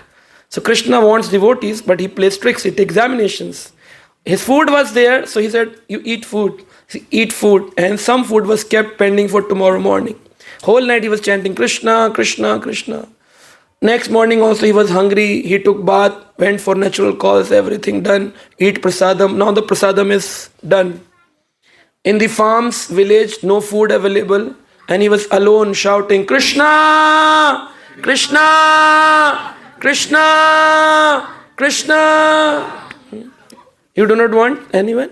Okay. Those who want, they will say, Krishna! Krishna! And this is how the shouting was going on in Vrindavan Dham. 7 days went and no food. Now he is suffering with the hunger pangs. He is in a very pathetic situation. He was thinking, this fellow is not coming and now my food is also gone. I think I have to go back to my home and have to kill that speaker who told that there is one person who wears this much golden things. Okay, no problem. First I will look for Krishna. If I don't get, I will look for the speaker then. So he was sharpening his knife on the stones of Vrindavan. So Suddenly at the night, he was about to leave. Then Krishna thought, he will go back. I should be merciful on him. He has already chanted so many times, like 7 days. Continuously he's chanting my name. All his sins has eradicated. Now it's time to come. I can give my darshan. So Krishna came in front of him in a very small lala form with golden like ornaments, the yellow cloths, dazzling earrings, dazzling bangles. Then Krishna comes and says, hey, you're calling me? I said, you're Krishna. Why did you take so much of time? He said, I was busy with some work. Oh, I might have taken a U-turn. I've gone back. Thank God you met me. He's thanking God. Thank God. I got you. He thanks God. I got you. He said, okay, what is you? Why were you calling me? He said, you are the richest person, I think. He said, yes. Lakshmi sahasra sambaram sevyamanam govindamadi purusham tammaham bhajami. Brahmaji said it's the most richest person in the entire universe. Yes. Krishna said, yes, I am. Not much, little bit. He said, okay, these ornaments are very beautiful on you. He said, Krishna said, yes, my Maya, Yashoda always make me wear all this. Then thief said, can you give me some out of this? Krishna said, okay, you can take it. Krishna did the full surrender. He take out the bangles and the necklace and all the golden earrings. He take out, wore it, wrapped in a cloth, kept on his back and started moving. But some attraction happened in between thief and Krishna. Because Krishna is Sarva Akarshan Karta iti Krishna. We people like the iron fillings and Krishna is like a magnet. If iron fillings come, then magnet will automatically attracts the iron fillings. So, if the iron fillings are not been attracted, a reason is rust on the iron fillings. And all this rust is the contamination of the many births. But the moment he was chanting Krishna's name for 7 days, all the rust has been gone away. Now he is very pure iron and attracted to Krishna. He turned back, he said, I think I should at least see once this Lala. Oh Lala, you are very beautiful. My thought is saying I should not go away without looking you. You look so beautiful. But I tell you one thing, Lala said, what? Without ornaments, you are not looking so beautiful. So Krishna said, okay, then what is your plan? Thief said, I think I should have one more darshan of you wearing those ornaments. Then the thief is doing service to Krishna, wearing bangles, necklace, crown, everything. And he says, wow, oh, you are such beautiful. You have actually, like you have taken my heart. Now I cannot go away. You are so beautiful. They say, oh, I am getting attracted to him. No, I have to go back. I have to take all these ornaments, sell into the market, become the rich person. Hey Lala, give me all these things. Krishna says, okay, le lo.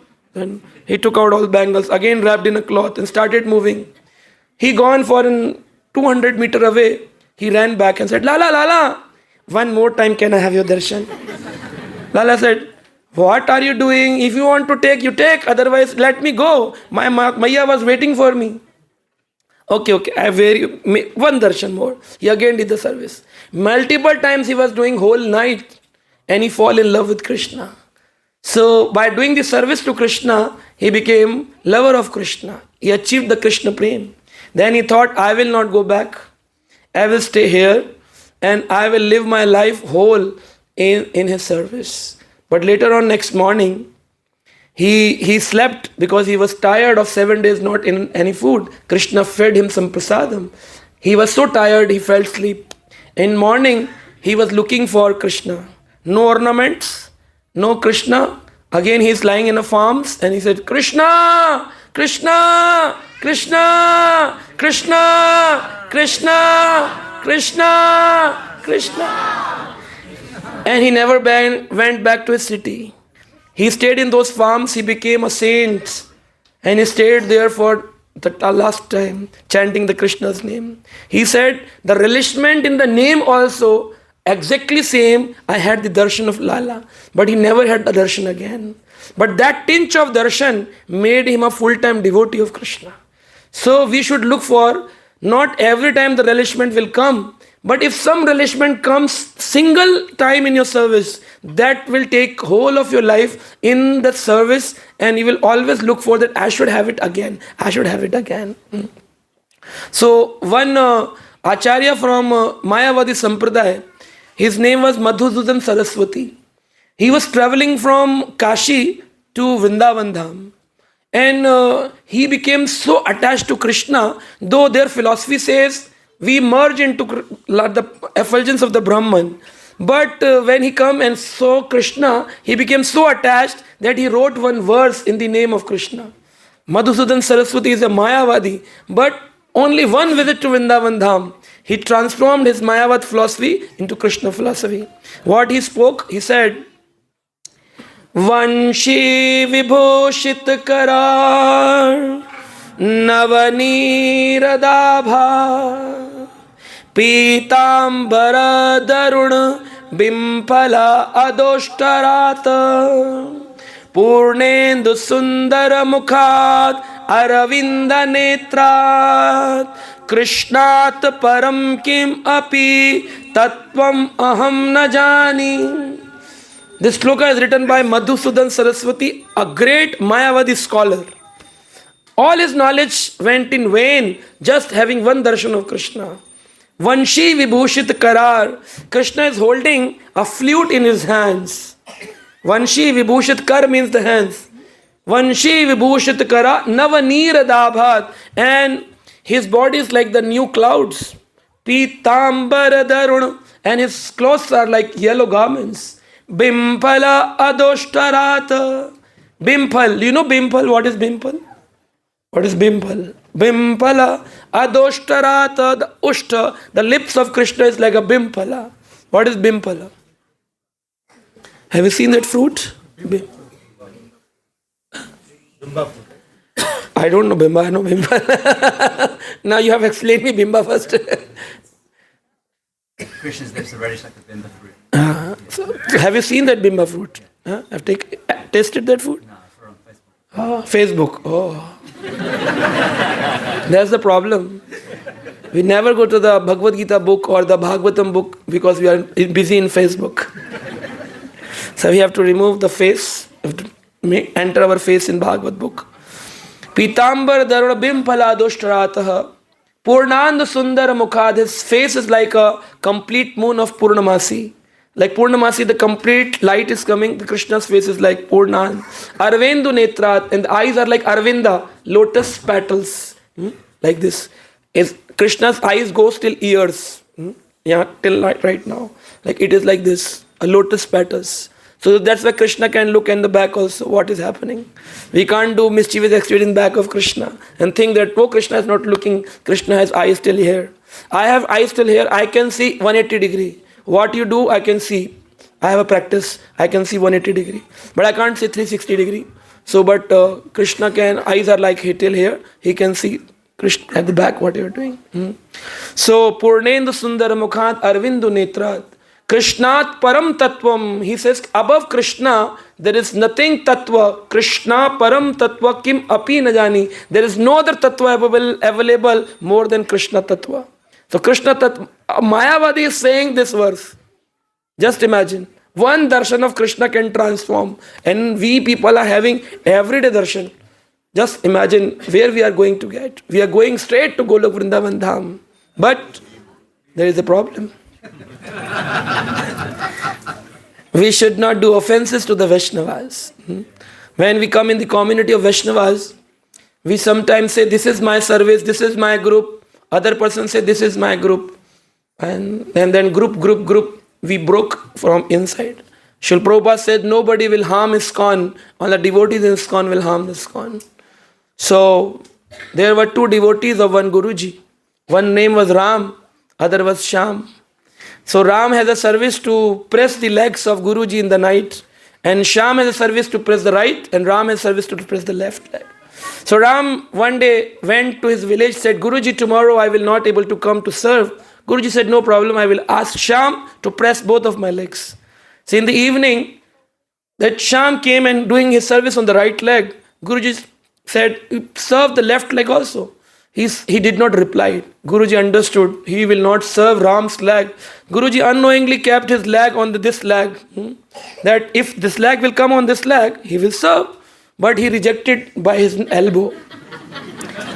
And he was pressing on the right leg. Again the Guruji kept his left leg on the right leg. Again from the elbow he slipped it out. When number of time it happened, he became irritated. He said, Ram will not understand. He escaping from his service, and not only escaping, he wants me to do his service. How lazy he is, how arrogant he is, how egoistic he is. There was a stick of a Guruji which he was used for the walking. He took that stick and beaten on the left leg and said, I will see what Ram will do now. So Guruji was in pain. Guruji said, you are such a stupid person. You gave me so much of pain. You have broken my left leg. Guruji, it belongs to Ram. That's why I am not giving pain to you. I am giving pain to Ram. Then Guruji said, okay, you go away. He went away. Sham. Then Ram came next morning. He said, Guruji, what happened to your leg? He said, pathetic. I made 2 devotees. One was kept, other do this. Ram said, oh, this is very bad. We have to teach a lesson to Sham, Guruji. Guruji said, okay, we'll discuss how to teach a lesson later on. But you come and press my leg, I'm having pain. He said, no, first I have to teach a lesson. He took the stick.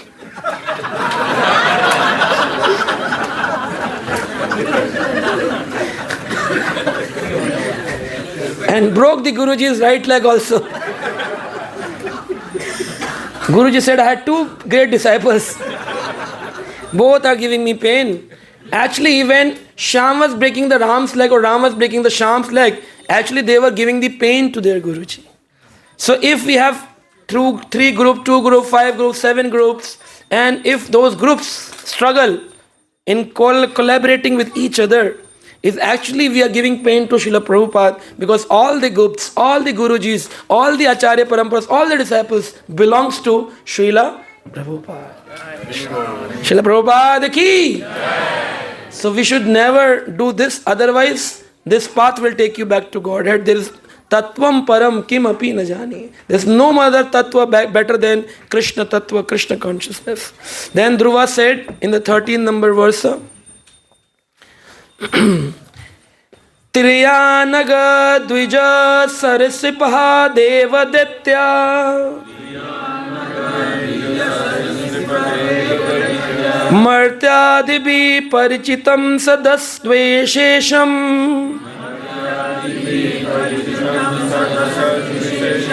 Rupam Stavistam Ajate Mahat Adyanekam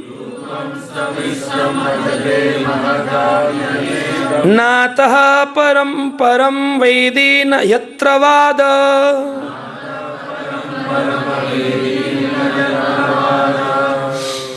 Dhruva said, I know, Supreme Personality of Godhead, you are unborn, ajanma. Ajanma, jinka kabhi janm nahi hota, you are unborn, ajanma. I know the different varieties of living entities such as animals, trees, birds, reptiles, demigods, human beings are spread throughout the universe, which is caused by the total material energy. And know that they are sometimes manifest and sometimes unmanifest. But I have never experienced the supreme form I behold as I see you now. Now all kinds of methods have come to an end. Whatever I have done in my past life, I have been a snake, a reptile, or a horse, but everything has come to an end now because I am seeing the Supreme Krishna standing with the 4-handed form in front of me. It has come to an end. All the theories, all the theologies, all the paths, all the tapasyas, what have you done in your past life, come to an end when you reach to Krishna. Srila Prabhupada used to say a verse from Vedic Shastras. Yadi aradito Vishnu tapasyam tatha kim. Na aradito yadi Vishnu tapasyam tatha kim. Aradito yadi Vishnu. If you are doing worshipping of Vishnu, aradito yadi Vishnu tapasyam tatha kim, then what is the use of the austerities? Because you are already on the top platform. Na aradito yadi Vishnu. If you are not worshipping Krishna, tapasyam tatha kim, then what is the use of the austerities? So this is the ultimate level of the austerities done in the past life, that we reach to a level of we are seeing Krishna and the Krishna's name. Then 14th verse is saying, Kalpanta etad akhilam jathera grahanam Shete pumana swadarga ananta sakta anke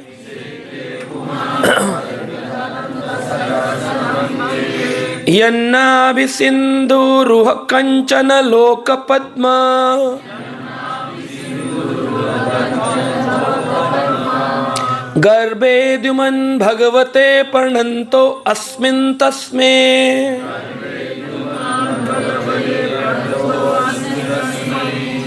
My dear Lord, at the end of the millennium, the Supreme Personality of Godhead, Garbhodakshaya Vishnu, dissolves everything manifest within the universe into his belly. When this creation will go away, all the creation will go into the belly of Garbhodakshaya Vishnu. And he lies down on the Sesnaga. From his navel sprouts the golden lotus flower, and on the stem resides Brahma. And in the navel and in the stem of that lotus, there are 14 planetary systems. I can understand that you are the same Supreme Godhead. I therefore obeisance is paying unto your lotus feet. And again, the Dhruva is paying pranams. Now I've understood that from your belly, from your lotus navel, Brahma has been created. So I've understood, I've seen your disposition. When this whole universe goes back, there are different kind of pralaya. The different kind of pralayas. One pralaya is every day we going into the nearby death. That is what the pralaya of our body is doing, going into the pralaya. Second pralaya is like Manvantar changes. When one Manu goes and second Manu comes, for the 71 Chaturuk cycles, that is also called as pralaya. And when third pralaya comes, when the whole creation goes into the navel of Garbhodakshaya Vishnu and again manifest again. So in this pralaya kal, there is a fire till Swargaloka. Above the Swargaloka, Tap, Jan, Maharlok, they stays back, and the lower lokas, they all burnt out and goes into the womb of Garbhodakshaya Vishnu. And when the Brahmaji's 100 years goes away, the complete creation goes into the womb of Karunadakshaya Vishnu. So there are 4 types of pralaya happening. So this is what Dhruva is saying about that pralaya, that I understand that you are the same God, though you are Krishna, but in the form of Narayana in front of me. Then he says in the next 15th verse, Tvam nitya mukta parishuddha vibhuddha atma Kutastha adi purusho bhagavan traha adisha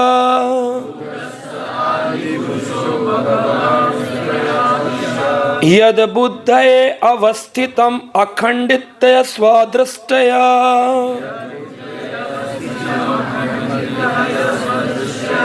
Drashta sthitavadi mukho vitarikta asye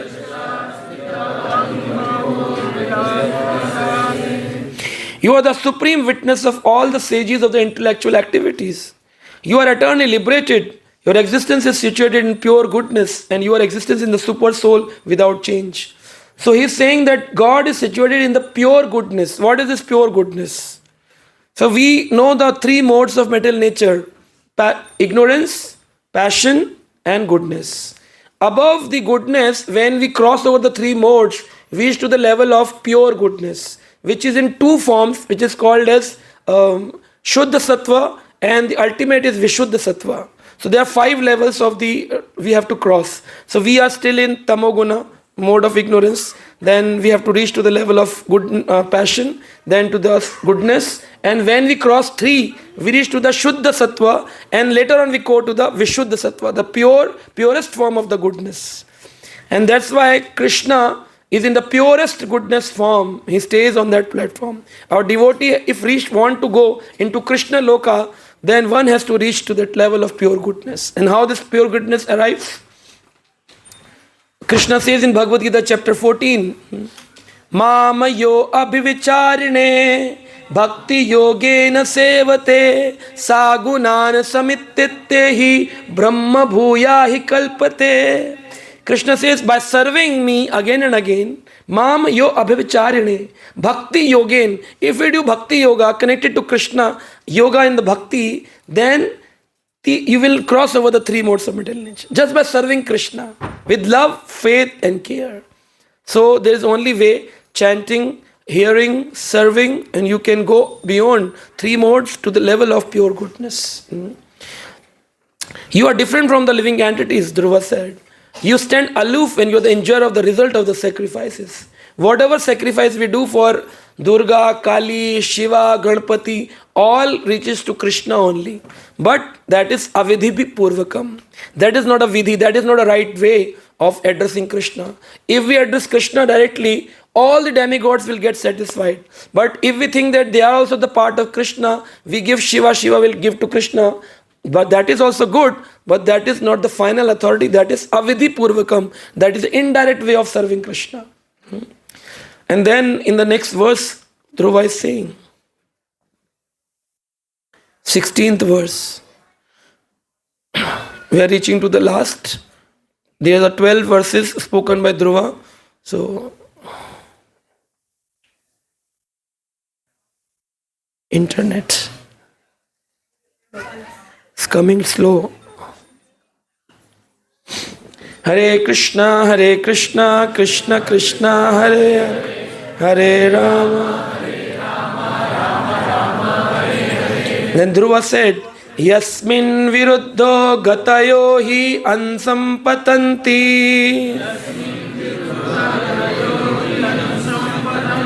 Vidyado vivaddha saktaye anupurvayat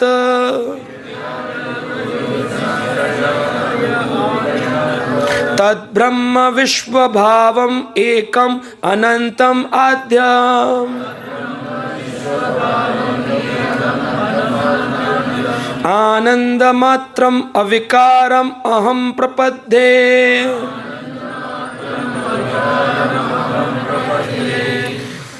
Because you are the same impersonal Brahman, Krishna is also the personal Brahman and also the impersonal. But what is the source? He is the personal. But later on, for few people, he manifests himself into the impersonal Brahman also. Like if we take an example of a snow has a form, ice has a form, but later on with the warmth or the temperature changes, the ice takes the form of a water. So water is an unmanifested impersonal form, where the ice is a personal form. So what is the source? Ice is the source for the water. If I ask you what comes first, a egg or the hen, what you will say? A tree or a seed? What comes first, a tree or a seed? Some are seeds, some are tree parties, so let's make two parties. How many says egg come first? You are the only one under Jioni. How many says that egg is the source of the hen? How many says the hen is the source of the egg? Few are without any source. So how many say the seeds is the source of a tree? How many say tree is the source of the seed? Okay, few have no source actually. So Krishna says the seed comes first because he says Sarva Yonu Shukwantu Aham Bij Padha Prataha. So I am the seed giving father. He gives the seeds for every egg, living entity. So egg comes first. Though people are in this question for longer number of time, this is a great puzzle. What comes first? But we have an answer in Bhagvat Gita. Bij Padha Prata. So the seed comes, I am the seed giving father. I give the seed and then the tree comes from that seed. So he gives the seeds, all the living. There are 4 types of yonis called as Andaj yoni, Svedaj yoni, Jarayuj yoni, Udibaj yoni. So Andaj means he gives the seed of the Andaj and from the egg, the yoni, the species comes out. Then Svedaj yoni means from the sweat, the yonis comes out. Jarayuj means like mammals, we comes out. Human beings or some mammals like cows and buffaloes. And then Udibaj means the plants and the trees, they come from the ground. The seed is given one. So this is all Dhruva said, that I understand you. You are the seed of all this element, but there are always 2 opposing elements, the knowledge and the ignorance. Your multiple energies are continuously manifesting, but the impersonal Brahma, in the form of impersonal Brahma. You have many energies. Then he said in the 17th verse, Satyasho hi bhagavanstam padapadma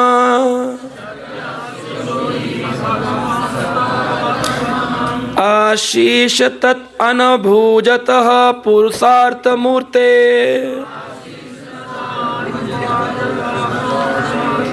अप्येवमर्य भगवान् परिपाति दीनान् वाश्रेव वत्सकम् अनुग्रह करतो अस्मान्.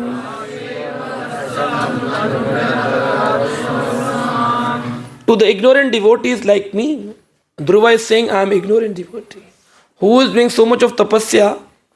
This has fallen asleep for 2 times in that time, 1 hour. This the Kali Yuga Dhruva is feeling cold also.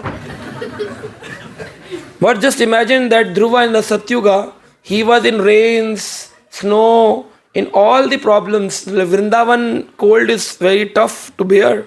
Without any woolen clothes, he was standing. He has done so much of austerity and seeing Krishna, and he's saying, I am an ignorant devotee. Ignorant devotee. So, this is very important. Just not write it down that I am the insignificant servant in your quotations, notations, signatures, but feel like it, that I am an ignorant, I am a humble servant. There is a competition in signatures also. You know that? Somebody says, I am YS, I am your servant. Then another fellow says, no, I am your humble servant. Other says, no, I am your most humble servant. So now the Guruji has to take care who is the most humble. So there is a competition that I am the most. In that also I want to be first in the most lower one. I want to be the first. I am the most. But that is also competition. Be a normal human being and say, yes, I am your servant or your humble servant. That's okay. But you need to be most. That is not good.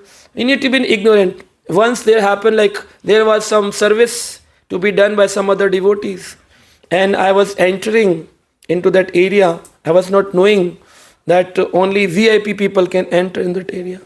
So a devotee standing there, he says, do you think you are VIP? You're entering in this area? He shouted badly with me. I was new to the system. I said, I'm so sorry. I came back.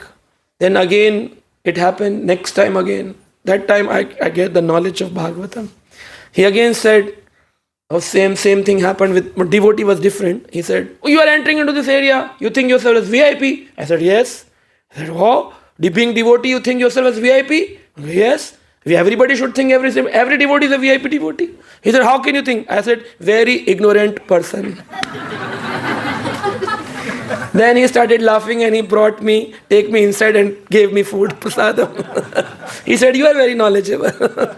A very ignorant person. We are not very important person, but we are very ignorant person. And Dhruva said, I am the ignorant devotee. Too ignorant devotee. Like me, you are the causeless, merciful maintainer, just like a cow maintains the calf. Like cow shows the Vatsalya Prem, and that's why calf is called as Vatsaha. And similarly, Krishna shows love to the devotees. Just imagine when Narsinga came, he started licking the mouth of the Prahlada. Tomorrow we are going to discuss about that. So not going into detail, but that kind of love God have for the devotees. And supplying milk and giving the protection from the attacks. Krishna take care of devotees, not only that he loves, he provides milk to the babies, like cow provides milk to the calf, Krishna provides food to the devotees. And if devotees are thinking from where the food will come, that is the biggest unfortunate situation. मृतक को हरि देत है, लकड़ी कपड़ा आग. मृतक means a dead person. मृतक को हरि देत है, लकड़ी कपड़ा आग. जीवित नर चिंता करे, जे बड़ो दुर्भाग्य. If a dead person die on the road accident, he will get wood, fire.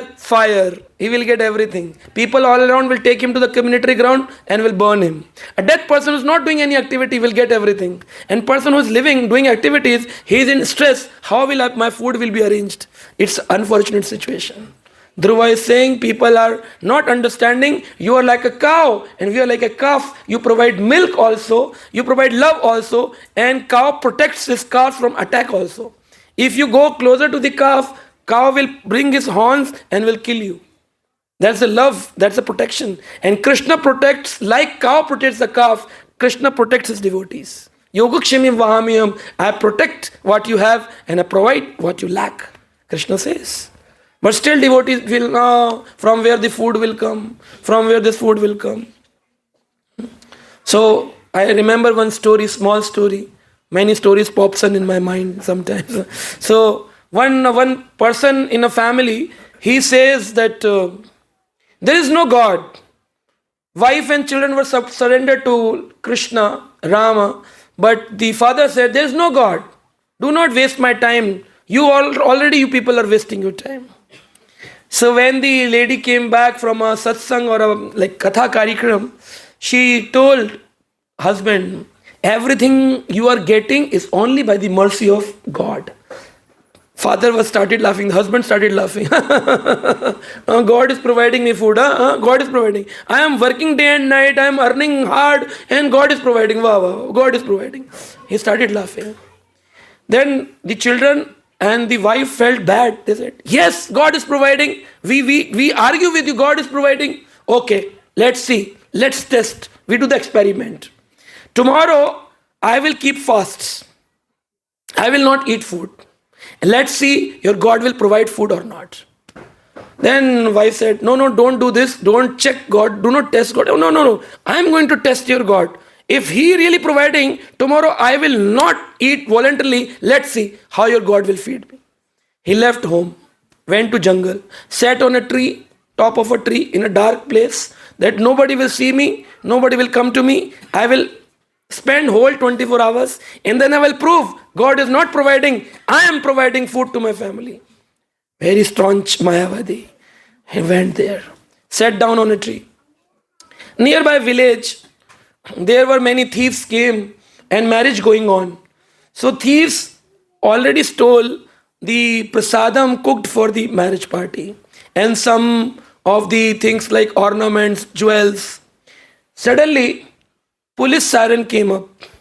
So the thieves ran away from the village and they were running. Behind, the dacoits came on the horses. When the dacoits came, thief left that all the food items, ornaments there under a tree where this fellow was on the top. And the dacoits, they were coming from the village and they also heard the police siren, they also ran away. So thieves have already left the food, ornaments there, and dacoits become very happy. They said, wow, God is great. We have got food, we have got ornaments. We are now, without doing bad karma, we are getting the results. Very good. Suddenly one dacoit said, maybe it is a police style of catching us. It's a police style of catching us. In food there must be a poison. And they want that we should eat this food. And then they will catch us. Then the dacoit said, if police has kept this food, policemen should be around. Look, where is the policeman? So all the dacoits came out of the horses and they started looking into the village, all the trees here, there, and they found one person holding the stem on the top of a tree. Then one dacoit says, Maharaj, Sardar, what happened? There is one policeman ahead. There was, I already told you, he is a real, you are a police agent catching us. Now we'll check. No, I am not police agent, he said. Dacoit leader said, every policeman when we hold says like this, that I am not a policeman. Okay, no problem. If you're not a policeman, why did you keep poison in this food? He said, no, I have no connection with this food. I am somebody else. The thieves left the food here. I have no connections. Okay, if you have no connection, no problem. Eat food.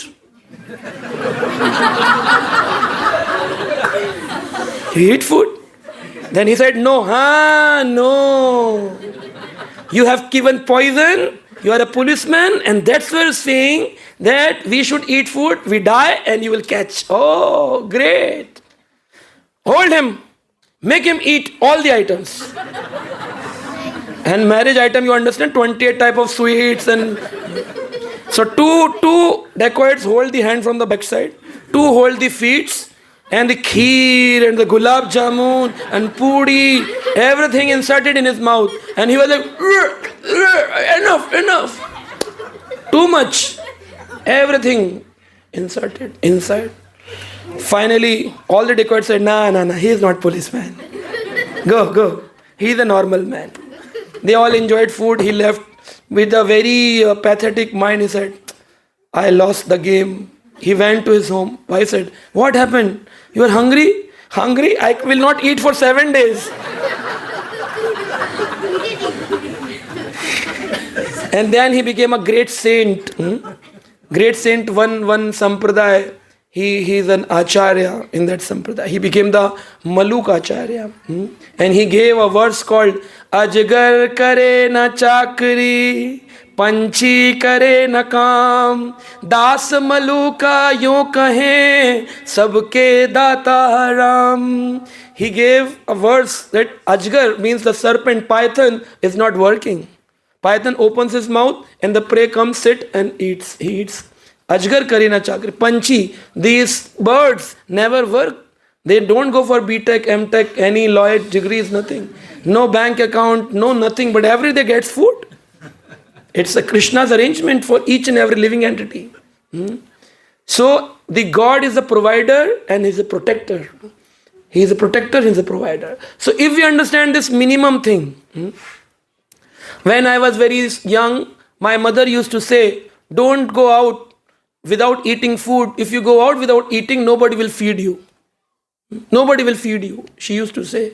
So when I grew up, came to Krishna consciousness, now I travel, I always ask my mother, you used to say if you don't eat at home, nobody will provide. I am like, everybody is behind me, come to my home and eat prasadam.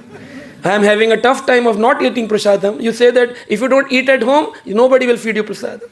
But you just surrender to Krishna, and I am not working like 12 days, no corporate life, nothing, no job, but prasadam, I am saying no Mataji, no Prabhuji, I am eating prasadam. Krishna provides. We are not having that surrender actually. Srila Prabhupada used to say, you just come to my temple, I take guarantee I will provide you food for your whole lifetime. You just come to. But you don't have that faith, you will not come full time. Your faith is there now. You will always have in your mind, if I will not work, who will provide? We need to be practical. That's good. But you have to have a faith. Even if you are working, the food is not provided by you, it's provided by Krishna only. So do not work for yourself, work for Krishna. So whatever you earn, give to Krishna. And Krishna will provide you what you require actually. That's understanding. Okay, and this is the next verse, 18 number verse. So from here the Maitre Muni explaining about Dhruva, and Dhruva in the 17th verse surrendered to Krishna. Maitre Muni says, Maitre vacha ata abhishtutah eva ve sat sankalpena dhimata.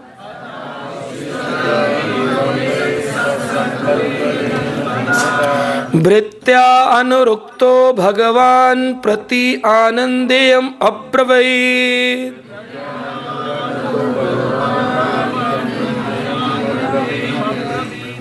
So my dear Vidura, when Dhruva Maharaj, who had good intention in his heart, finished his prayers, and here the prayers are finished, the Supreme Lord, Personality of Godhead, who is very kind to his devotees and servants, congratulated him, speaking as follows. And now Krishna is merciful on Dhruva, said, Dhruva, you came to me with some intentions, but now your intentions has gone away.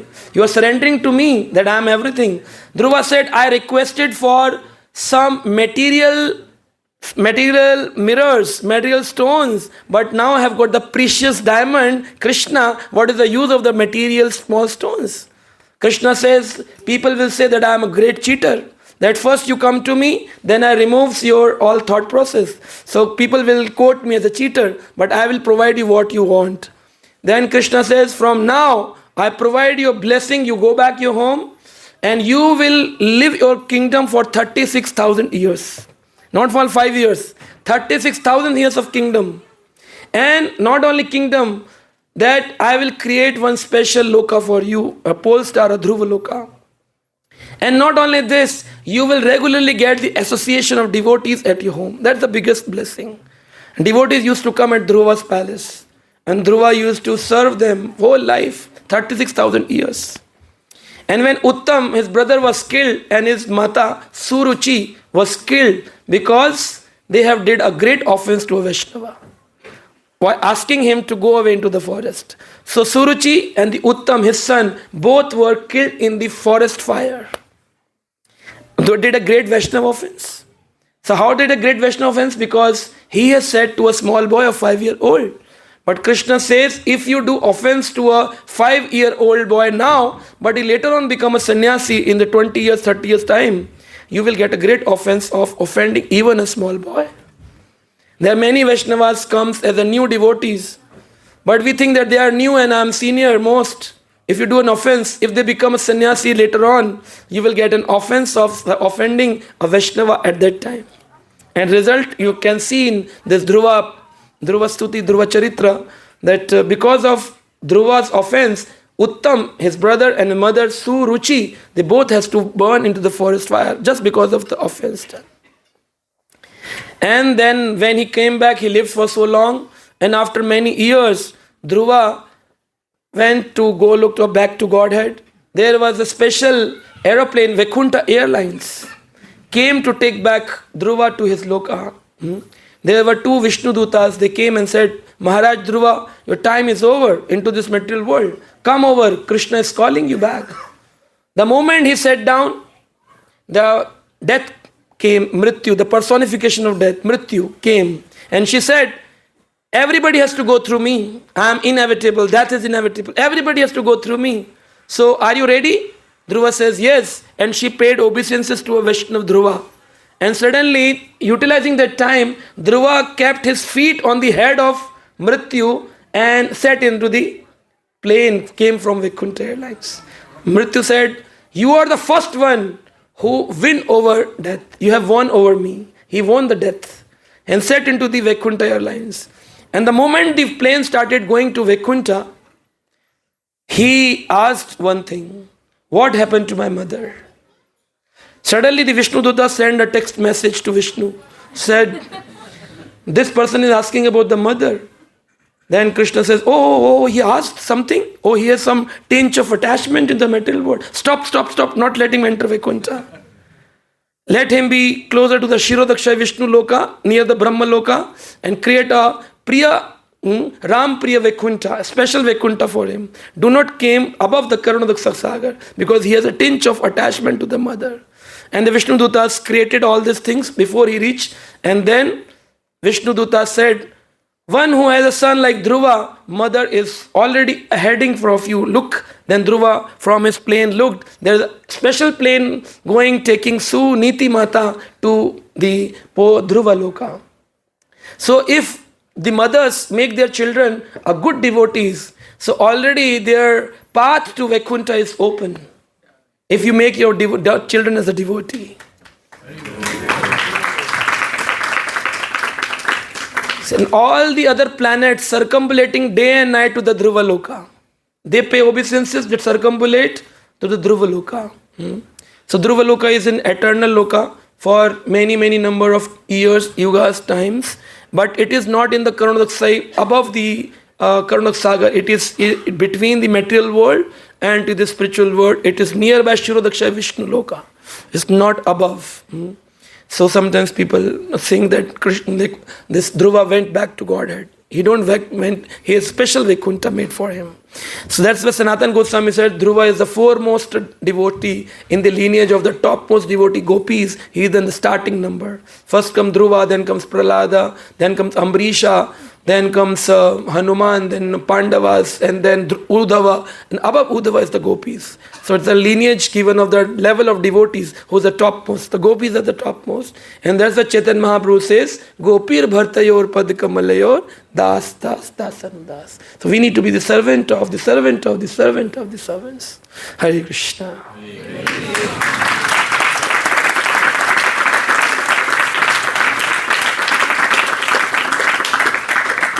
So, questions? Anybody has questions?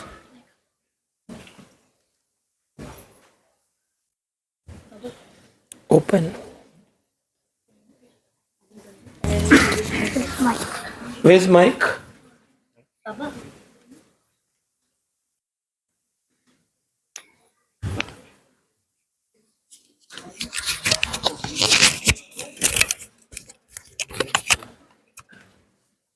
Cards block करी हुई है हाँ बोलिए ना.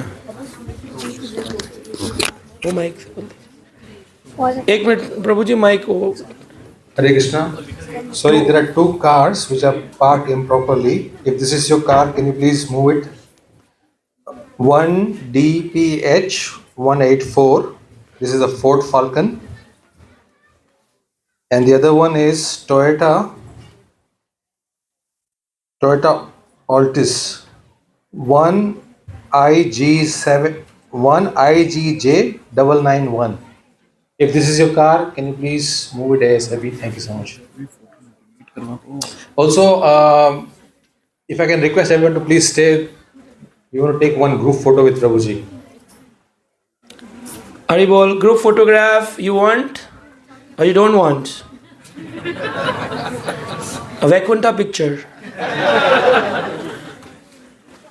Okay. Questions, first questions, please sit down. This is a Vaikuntha. If you go out, you're a Vaikuntha. Be in Vaikuntha.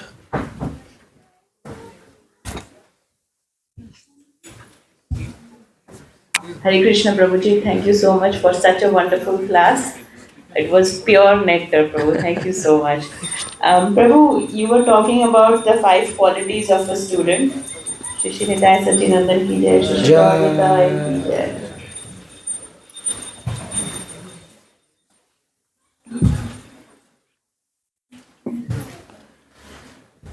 Yes, Mataji. Prabhu, you were talking about 5 qualities that a student should have. You said Kag Cheshta Bako Dhyanam Swanam Nindra Graha Tyagi. Last one I couldn't note down. Alpahari Grahatyagi. Alpahari. Alpahari Grahatyagi Vidyarthi Nam Panch Lakshanam. So Alpahari means minimum eating. less eating, yeah. Not eating only food, but less utilizing mobile, less utilizing the money. Alpahari does not mean only eating. All the endeavors what we do, that should be less. Material endeavors. Thank you, Prabhu. Yeah. Yeah, I have a related question to that. Yeah, please. His Grace Vasikanand Prabhu will ask merciful questions.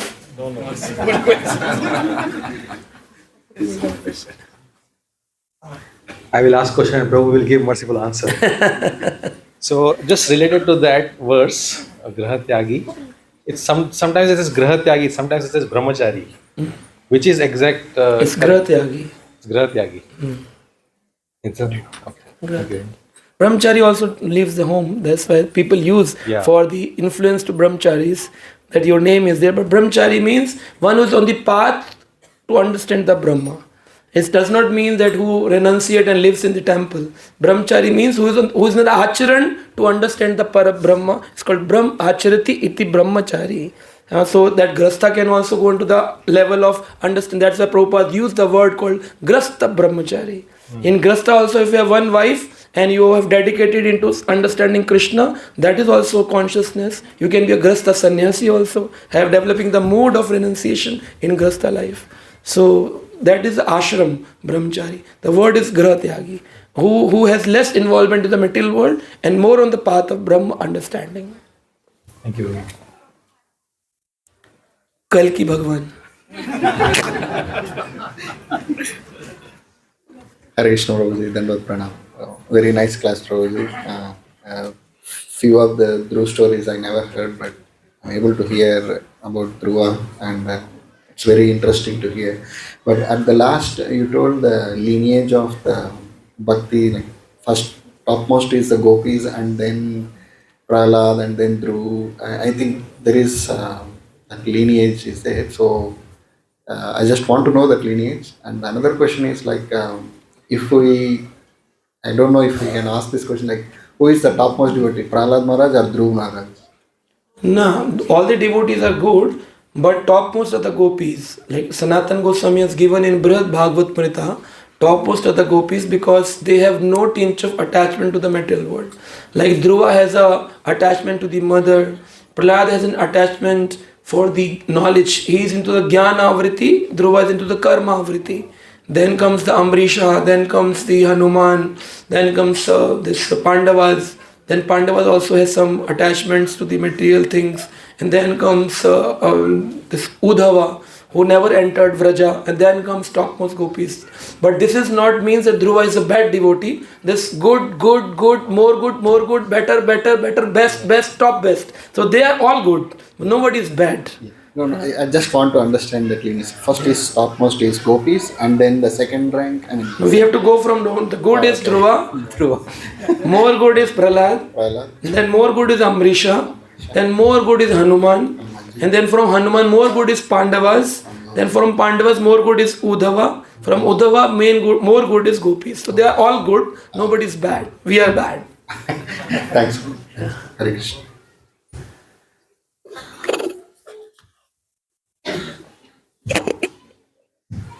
Hare Krishna Prabhuji. First of all, excellent class because it was very profound and so many stories which I had not heard of Dhruva Maharaj. So thank you so much. So my question is, you talked about Panchakosha, and before I actually started my journey with iskcon or chanting, I had tried some of the yoga and they had talked about Panchakosha. So I want to ask you, what does the Mahamantra chanting do to the Panchakoshas? So this Mahamantra chanting works on all the koshas, but later on this Mahamantra penetrates deep inside to the fifth layer of the Vijnana Kosha. It goes till Vijnana, and later on the sixth Kosha is the Ananda Kosha, where we get Krishna in our life. So till that level of self-realization, we are on the Vijnana Kosha. But on the God's realization level, when we see Krishna, when we talk with Krishna, like Srila Prabhupada used to talk with Krishna, that's the level of Ananda Kosha. And that level, like if you eat food, you don't eat food, then Annamaya Kosha does not affect. And that's why our acharyas like Madhavendra Puri, he never did any kind of food eating or purchase food or bagged food. He used to sit one side, one place, and people going around in Govardhan, they used to ask, this Baba has not taken food last 7 days, give something. Then they used to say, Baba, you have not taken food 7 days. He said, oh really? Okay, give me something. That's the way of eating to Madhavendra Puri. And Raghunath Das Goswami used to drink a buttermilk in 3 days. And that also he did not demand 3 days. People used to say, devotees, Maharaj, Raghunath Das, you have not taken food since 3 days, have some buttermilk. So he used to have 100 milliliter of buttermilk. That is in a leaf cup, and 50% falls down. And he drinks only 50 ml in 3 days. And if we get a chance, we eat 3 cups in 1 minute. So what's the level?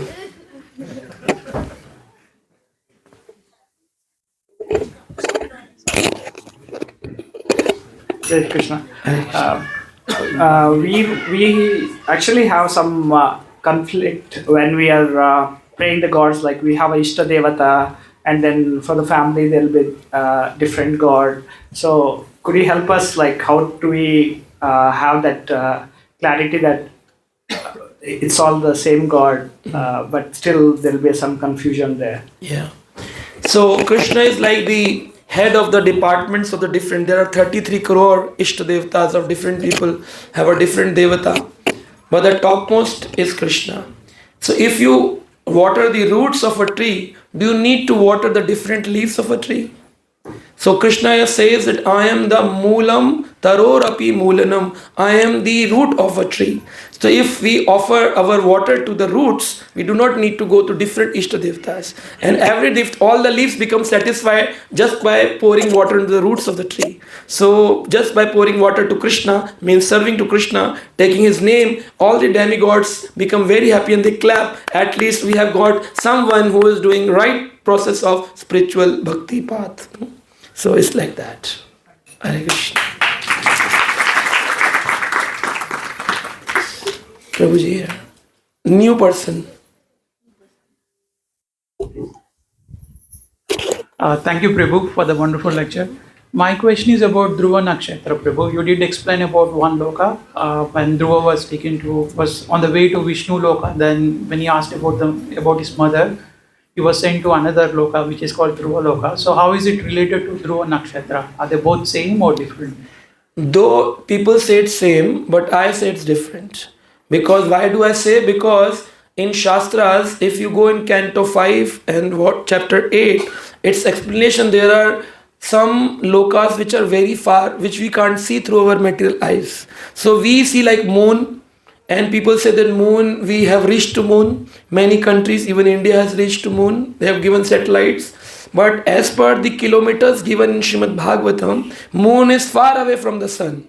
So the moon which we reach is a moon satellite, not the moon planet. So there is no contradiction. So we reach to the satellite. Similarly, the pole star Dhruva Nakshatra is a satellite. It's not the planet which we are talking in the Shastras. Nobody can see with the material eyes beyond the Brahma Loka and see the Dhruva Loka. Nobody can see. Actually, what we say the pole star, it's just a star, satellite. It's not the planet. What we're talking about. Thank you. Yeah. Anyone else has a question?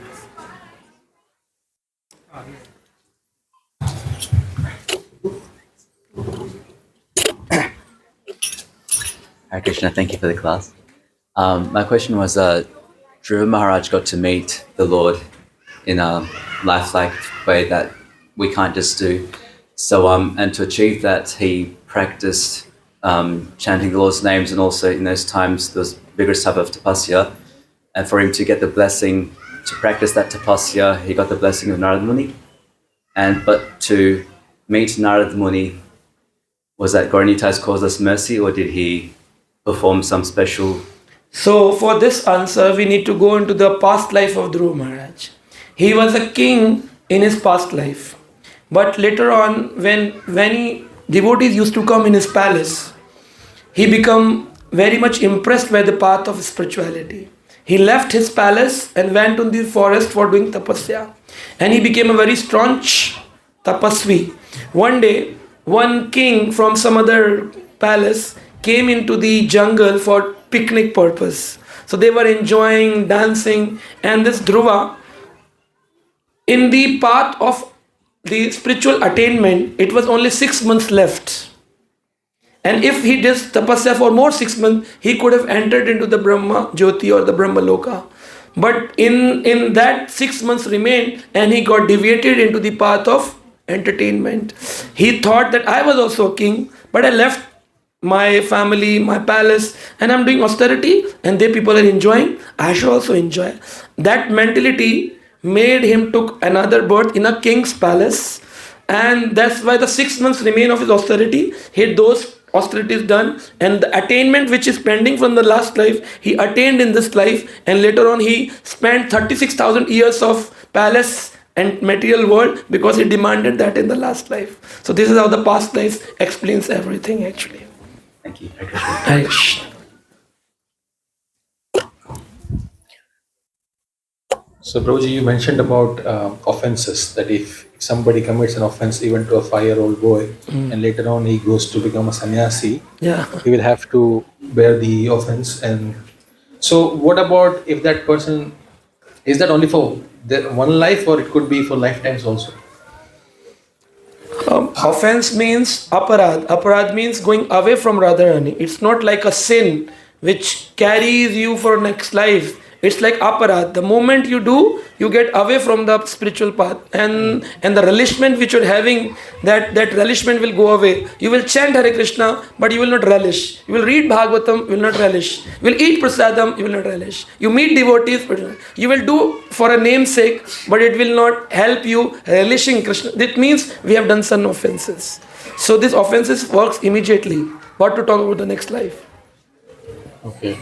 So now I'm saying that if that 5-year-old boy doesn't become a sannyasi in that life, but becomes sannyasi in the next 2 or 3 lives, will the offense still carry on for that person who has? Maybe. I'm not clear about this answer, but maybe it can be because something wrong to someone carry forwards. Accounts is very clear. Spiritual accounts is very clear.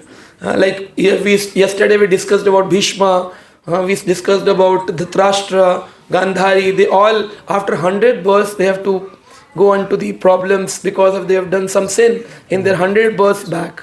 So might be it carry forwards. But we should not plan to do offense and run away to next birth. We should stay away from offenses. Krishna Chaitanya Prabhu Ji.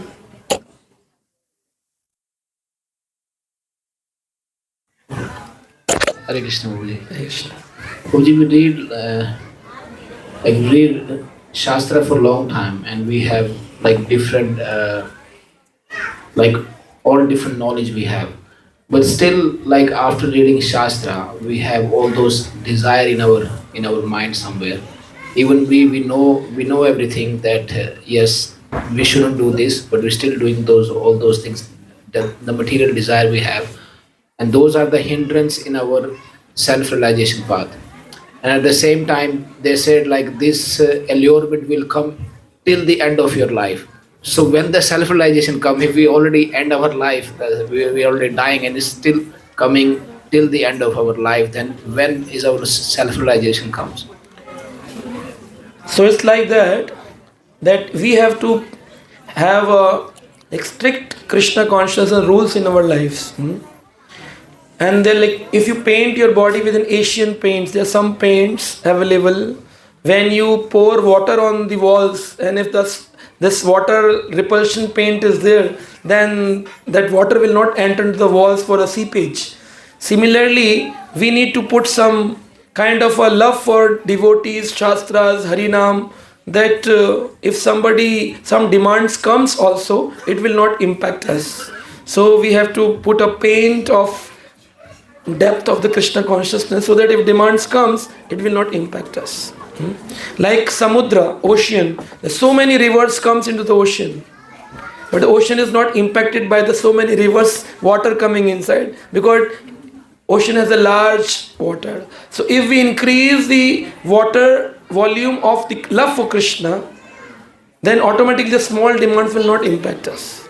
So it means the allurement will come, but if we realize that this allurement shouldn't affect our love for it will not affect if your love for Krishna. Like Haridas Thakur chanting Hare Krishna, and the other person, Muslim person, has sent one prostitute to allure Haridas Thakur, but he was not impacted, because he was so focused in chanting the holy name that in 3 days, instead of that prostitute change Haridas changed that prostitute and named her as Lakshahira, that you have to chant 1 lakh names every day.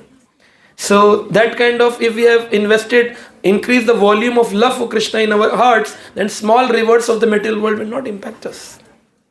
But at the same time, Lord Krishna says in Bhagavad Gita that when we go for this self-realization path, those allurement will come, but it's like a snake without poison, so it will do his fang, whatever. But no poison will no come. poison inside. Yeah. So that's what I said. Yes, it will come, but it will not impact you.